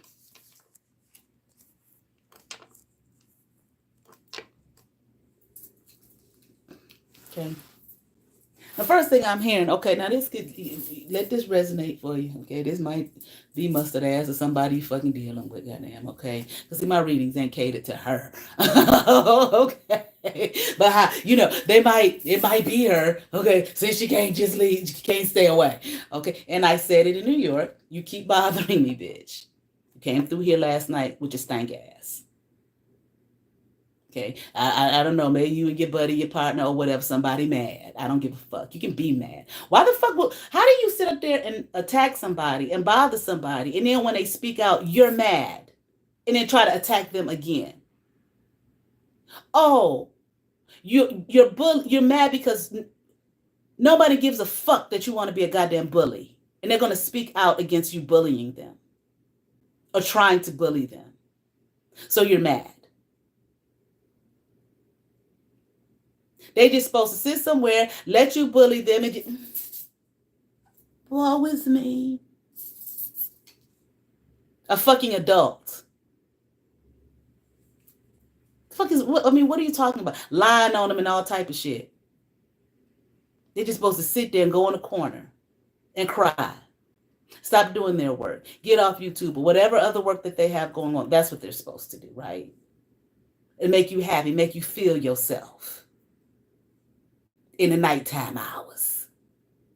I'm somebody. I got paid $50 to say this, or a couple of $100 to bother somebody who ain't fucking bothering me.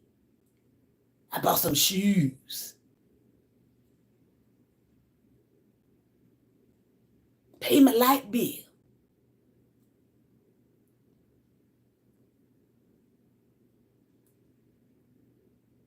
I'm spiritual. They wants to get into my chakras, steal my stuff, and get in my bloodline. Nobody gives a fuck about your goddamn bloodlines. They got their fucking own. And what's so special about your motherfucking bloodline? Because you can put on some makeup and clothes and shit and get on camera real fucking quick. Oh, they're supposed to look at you and say, oh, they got it all together. I want to be in their bloodline. They read my Akashic records. They know I'm a superstar, super seed. So what are y'all? Superstar seed. They want what I got coming to me. It wants to be like me. Nobody wants to be like your motherfucking ass. Be like you for fucking what? Motherfuckers living their own fuck. And see, an old bitch like me, I was in my 30s before all of this shit. A good grown motherfucking adult. So, seeing faces on pictures and shit and all that, pictures of faces and shit, video, bitch, whatever. You leave my chakras. You leave my chakras. But if you're so great and you're so all that and you're so mighty and you the superstar Steve and you did that and other, then how can anybody get in them any goddamn way? You're supposed to be so great, mighty, and powerful. They shouldn't be able to get in your shit no motherfucking way. That shit should be ching blocked. My ancestors so great. Then your ancestors should have that shit on lock. Right?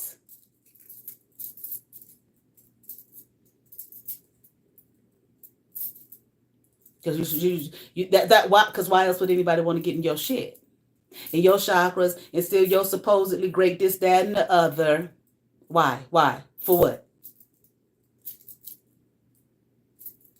If you're so great and you're so mighty and you're so the superstar seed or whatever all of that stuff people be saying, y'all be saying all that kind of shit. If you saw all of that, this, that, and the other, then what the fuck? Just saying shit that you're doing.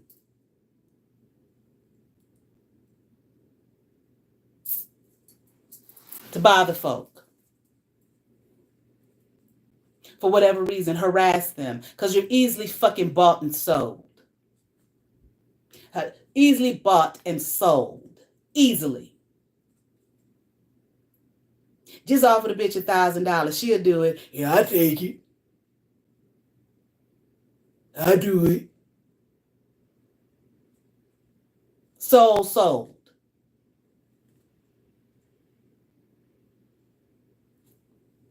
I'm hearing this person is no superstar. Okay.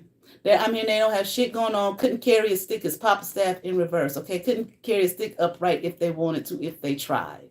Okay. But this person, I feel like, is trying to find some kind of way to release their burdens. Okay. Oh, okay. Burden like a motherfucker. Okay.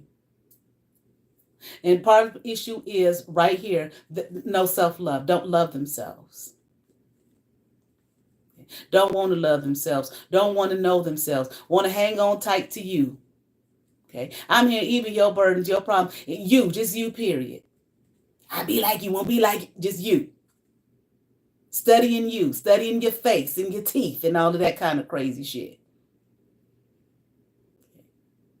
I'm here putting people's names and faces on altars and all of that kind of crazy shit folks do. I didn't know nothing about this shit. I knew people would use magic and shit to hurt and harm people. I knew that, but I didn't know the specifics till I got on YouTube and started hearing this shit. Friendship spells. I mean, what the fuck? It doesn't even make any sense. I mean, a person is that lowly in themselves that they feel like they have to go to those levels to have a friend, to make a friend. Now, you may not believe in it. You may not. Fine. I don't care.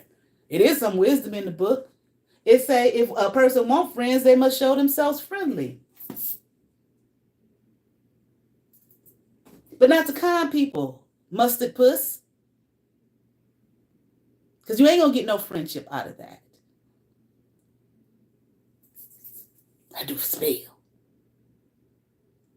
Do a little spell. To get somebody to love you. I remember Richard Pryor has this stand-up about that. I think they said it was true. Some woman, he couldn't get away from me. He said, I know this woman did something to me. I can't get away from her. He said, I don't like her. I don't even like her, but I can't get away from her. Okay. But then the person doesn't really love you. So then you just want to have somebody that you can control on a puppet. I mean, like a puppet on a string. Not really love you for you, but you don't love you for you. To do that.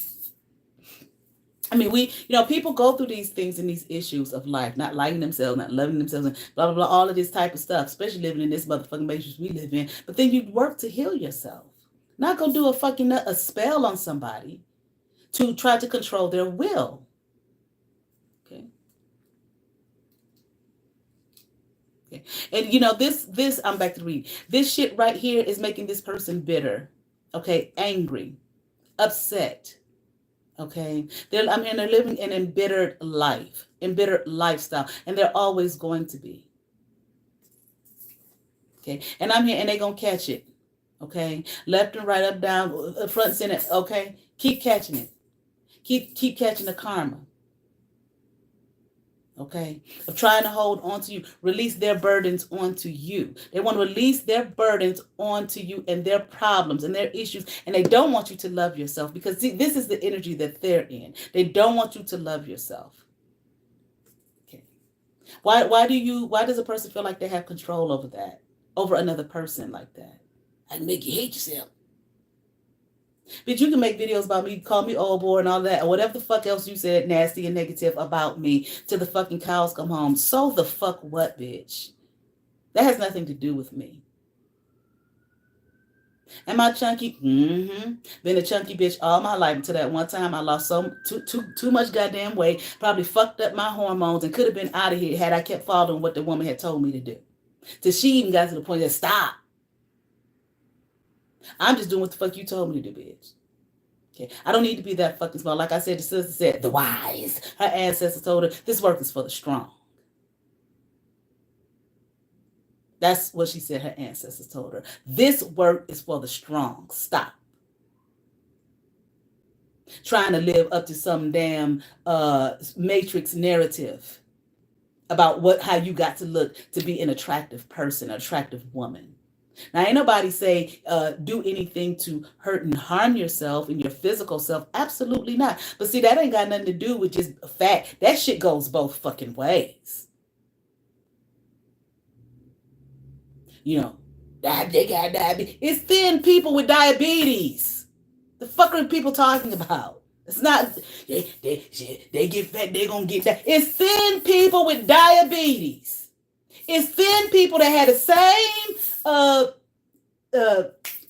issues, medical issues and diseases that heavy set people have. There are people that are heavy who work out and they eat a quote unquote good diet.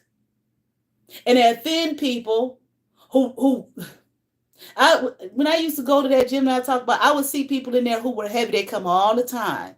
Them bitches could out the one class that we used to do that the brother had was a step class. Then some of them had bitches outdo the thinnest person in the room. It had nothing to do with it. They kept coming and they kept working out. Just like I said about the sister, the singing, the practice. Like they say, practice makes perfect, okay? They kept doing it and building up, okay, their ability, okay, to do the workout. But not nonstop. Be in there, boom, boom, boom, boom, boom, hitting it hard. The fuck are you talking about? And it's a shame because this is why some people who are heavy, they don't like going to gyms. They're afraid of people making fun of them and laughing at them and talking about them. But there are some people, they keep, you don't know where they are in their journey. You just see them at the point that you see them at. And they work that shit, work it out. Just ridiculous. And you so thin over there, Miss Mustard, but I'm sick. And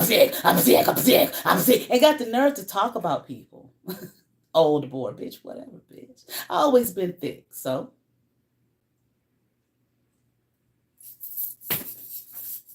Next. And that means what? But could outwork your ass at any day and time, any moment.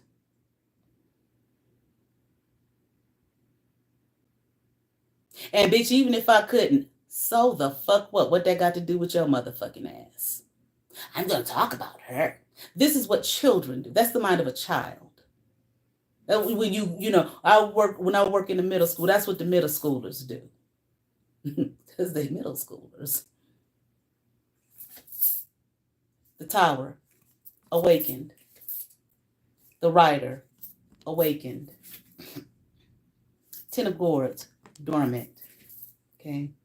Eight of Staffs, awakened. And then you hear people go trying to live up to some fucking narrative that ain't based on shit, but a goddamn lie, and do things to themselves and end up hurting and harming themselves, their bodies.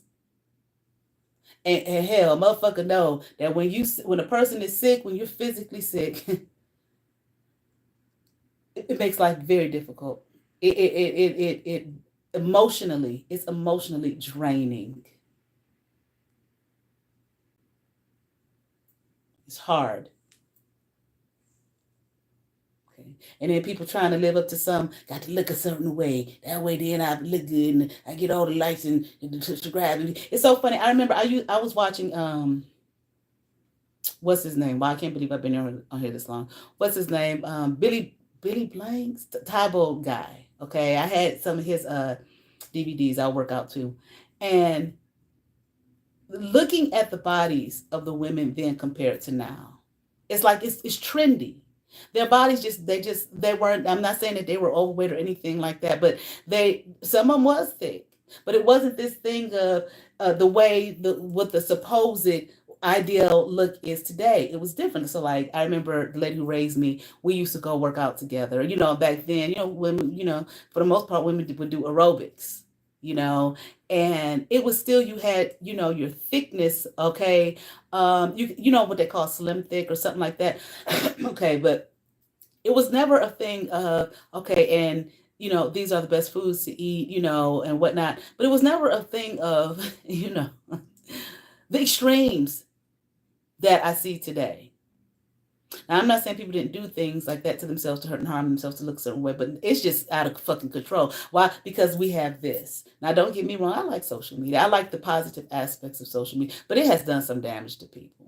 Trying to think, I want to look like that. And the person's dimensions that's not even logical. A person's bodily, physical dimensions wouldn't even do that. No motherfucking way. And by the time a person get done filtering the hell out of it, or they put that shit in your face to make you feel, less than who and what you are. That's like a, what do we call it? That's an objective here of the Matrix. For you to feel less than who you are so you don't love yourself. Because you're easily, again, controlled when you don't. It make you do anything, make you buy anything to live up to some standard that's not realistic. And hurt and harm yourself. And they feel like because a person thinks, oh boy, and all of that kind of stuff, that's supposed to hurt a person's feelings. Some people do, bitch, whatever. And if you wasn't talking about me, which I know you was, whoever the fuck you was talking about, I hope they feel the same way, bitch, whatever.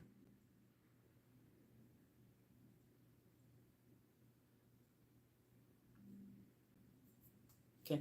This person is in a tower.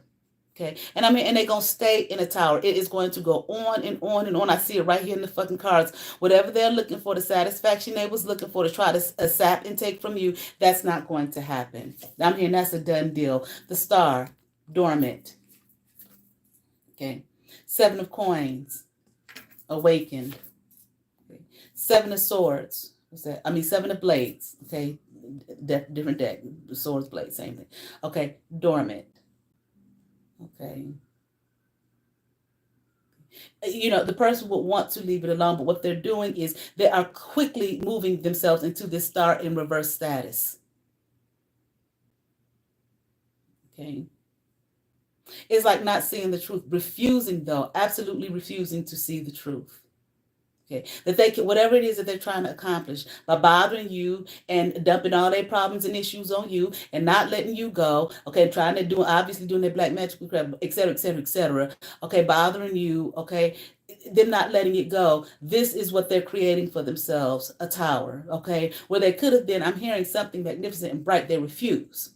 Okay. They too busy, jealous of you, envious of you, talking about you, slandering you, et cetera, et cetera. Okay. They're to try and do something for themselves to better themselves. Okay. And trying to, again, ride off of your back on what you have done and who you are. So they're probably copying off your motherfucking ass. Okay. Pretending they wrote shit that they ain't wrote that you wrote, mustard. Okay. Following your motherfucking ass all over fucking apps. Say, how do you read? Be very detailed. 5 questions, but be very detailed for a 3-minute read. So I can copy off your shit. Try and siphon off of you, bitch. And lie and say that's me. Not your motherfucking ass. And tell the world, she copied off me. When all the receipts is right here. Right off your motherfucking ass. But they're not going to be able to steal and manipulate you. I'm here any longer. That shit has come to a fucking close. I'm here and they can't endure it. In other words, they can't handle the shit. It's bothering them that they cannot continue to siphon off you. And I'm hearing something about blood, like suck your blood like a goddamn vampire. For life. Ace of Staffs, dormant. Six of Gourds, dormant. Okay. Three of Gourds, awakened. Okay. Like I said, they're not able to do this anymore. They're no longer empowered in this regard anymore. Okay. Trying to steal and siphon off you, suck your blood. That's gonna drain you dry. Okay. And if this person in any way tries to come to you in any way, shape, pretending to be, friendly and whatever, nostalgic, don't remember. No, bitch. And I remember. So dead is the past is dead and gone. It is no more. It no longer resides here. Okay. That's what I'm saying. They're gonna try to remember when. Six of Gourds, okay, and a Three of Gourds, okay. Six of Gourds in reverse, Three of Gourds upright. Remember when we was friends and we used to hang out. Don't you remember, bitch? Remember? Okay. No, not at all. They still this little at the bottom of the deck, little staff upright. Papa staff in reverse, mama staff in reverse. Still immature. Okay. Childlike, I'm hearing. Okay. Wanting to be empowered by you. Remember? What is that little staff? Okay. They want to be liberated. But through you, from sitting on your shoulders and doing, off the work that you've done, copying off of you, okay? They realize that you have vigor, that you're innovative, okay? Pure potential, passion, arousal, okay? But this person, it truly is still just this. Immature, rash, egotistical, okay? Want to ride off you, but they see the potential in you. Okay, they see the work that you've done. Obviously, this is why they're trying to ride off your fucking shoulders and shit. Okay, bothering you. I want to be like you. I want to be like me.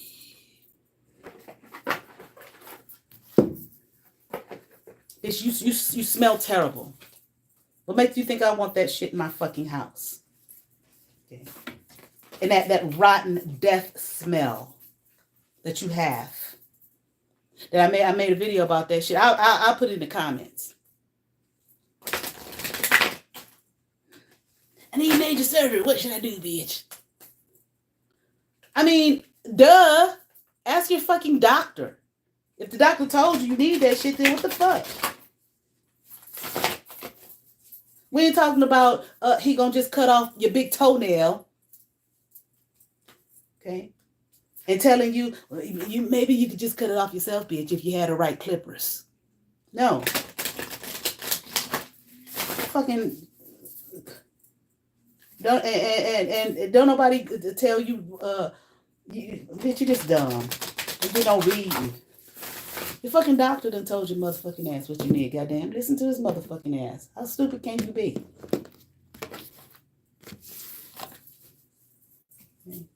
That rotten, like you're rottening on the inside, like your insides are rottening. Stay your ass away from my daughter, bitch. Well, I want it attached to her. Your dumb ass. Okay, you're just ridiculous. Okay, here we have again from the Isis Oracle deck, Lady of the Stars.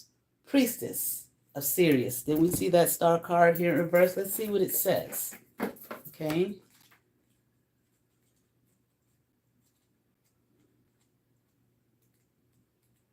And every single time I call you out for the dumb shit that you do with the emails and all that, then it stops. All them emails in my spam, my personal email, that you done looked up with.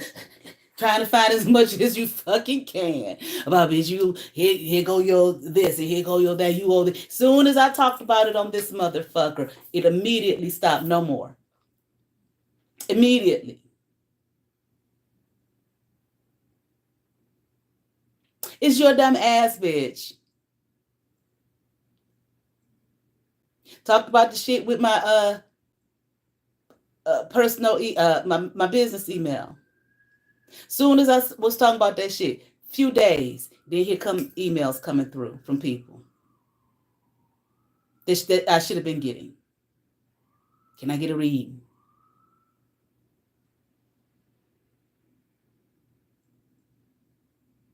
You're just dumb. Lady of the Stars, Priestess of Sirius. You know, well, let me keep on. Sirius is a celestial goddess, a star of unconditional love, and there that word go again, wisdom. A celestial goddess, a star of unconditional love and wisdom at an extremely high vibration. And that motherfucker was in the reverse for your ass, mustard. It brings deep soul awakening, spiritual gifts, and a high capacity for divine service. Lady of the Stars is also an empowerment of all other oracles in this deck. She tells you to pay attention because something significant is taking place right now. Okay, let's see. I may not read it all, but we read some more. Sirian energy takes the inner path and the spiritual healing journey into a whole new stratosphere. It is wise. There go that word again. Ancient and extremely high and an extremely high vibrational energy. It takes a certain level of soul evolution to be able to consciously register Sirian light and transmit it on this planet. Evolution. We talked about that. I think that was the day before yesterday. Last time I did a reading about evolutionary. Okay, and that ain't you. Okay, to bring wait a minute, to be soul evolution, evolving, to be able to consciously register Sirian light and transmit it on this planet. I've been to the 59th dimension, or the 49th, whatever you said. You ain't told me how wise I was. Next video, I'm gonna kill your children and skin you alive, bitch. I don't like my children. I got too much work to do than to be bothered with their motherfucking asses. I see you still stealing that soap powder, bitch. You dumb bitch, that's me pregnant. I done had 1 million babies on the asteroid, bitch. You ain't pregnant with me. The heart in question must be able to consciously cultivate unconditional love for it to occur. However, we can still receive Sirian light and healing assistance, even if we are still learning to more consistently come from unconditional love. And you know what? That's the interesting thing. Like when I did the one of the blackout videos when I was in New York. Not when you can see my hands. When I would just occasionally show the spread. I can't remember what was coming through. And I said, you know, this ain't nothing but if it was for you, bitch. It was nothing but God. And I heard, you know, because I was like, I don't care about your motherfucking ass. And I heard, but I do. So, bitch, be glad God love your motherfucking ass, bitch. Be glad God trying to show you, see, you unconditional love. Love ain't just all flower and roses and just so sweet and God done gave me $1 million. God, what it say? God, the Lord corrects, chastises those he loves. Okay? So, bitch, be glad. But you dumb ass. But there also is, and I'm going to find it, because they used to talk about it in church all the time, where they say, it get to a point sometimes, you know, where God will be like, fuck it. In so many words. It's over. Ain't no more chance. I'm done with your motherfucking ass. Okay. And then we see that in Proverbs where we talk about how, you know, after a while, bitch, I keep showing you. You're not listening. You don't give a fuck. So I'm going to laugh at your fucking calamity. Okay, we read that in Proverbs. I believe it was chapter 1. Okay. We will feel it more and more strongly as we grow spiritually. But even in our learning phase, we can open our hearts to this divine celestial goddess and allow her, through her priestess, Lady Isis. Remember, the Isis, that's your comic.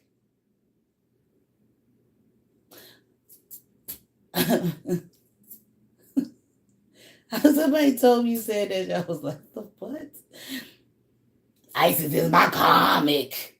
That's why you fucked up, because you won't allow the heat that is being burned on your motherfucking ass to heal your motherfucking ass. You won't allow Isis to come temperate to help you to learn from your fucking experiences, because she's too busy being your comic. Her, through her priestess, Lady Isis, to bless us with genuine spiritual gifts, not bullshit talk. Like I talked about the young lady who, that beautiful voice she had, that brought down that spirit from on high to heal the sin sick fucking soul. People getting healed from that gift that she had. Wasn't about it sounding super melodious. And she would get up there bravely, put that mic in her hand. Shit. Folks getting healed left and right.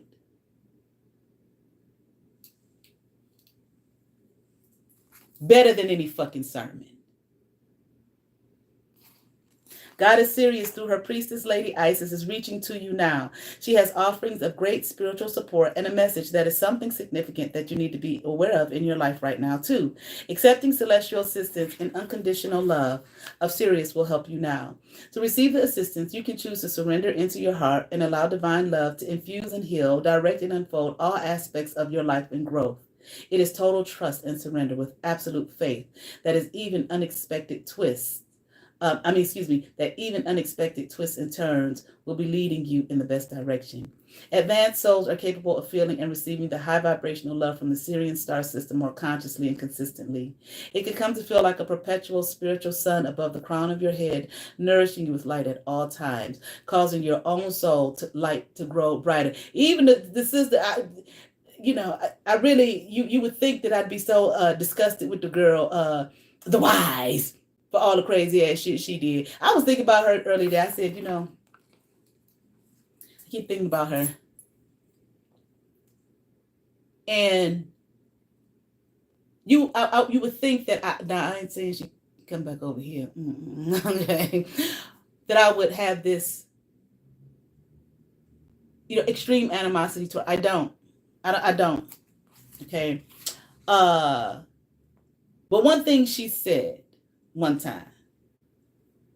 She got out the car. It was a video. She got out the car. Thank you for the 4th thumbs up. She got out the car. And when she got out the car and closed the door, the sun was boom, right over her head. That girl said, the sun follow me wherever I go. And even though I was mad at her motherfucking ass at the time, I love the way she said it. It's with such confidence. Here. It can come to feel like a perpetual spiritual sun above the crown of your head, nourishing you with light at all times, causing your own soul light to grow brighter. As you surrender into your heart, your soul light will feel more and more palpable to you. The gifts of Sirius flow into the soul like a cup receiving divine nectar. The more aware and connected you are to your soul, the more conscious you will be in recognizing the blessed effects of Sirian light in your life. The priestess Lady Isis wishes to help your soul connect with Sirius and you to connect with your soul, so that ain't that something? And for you to connect with your soul. Okay? All right. I saw a post, a reader, a brother, he said something about it was a while ago, being in alignment with your soul. Okay. And you to connect with your soul so that the full blessing of the celestial star goddess can nourish and transform your life, allowing its course to run true to your real and genuine divine passions. Even if you aren't sure what those passions are as of yet, your soul knows. And Sirian energy helps your soul to be itself on this planet. Boom.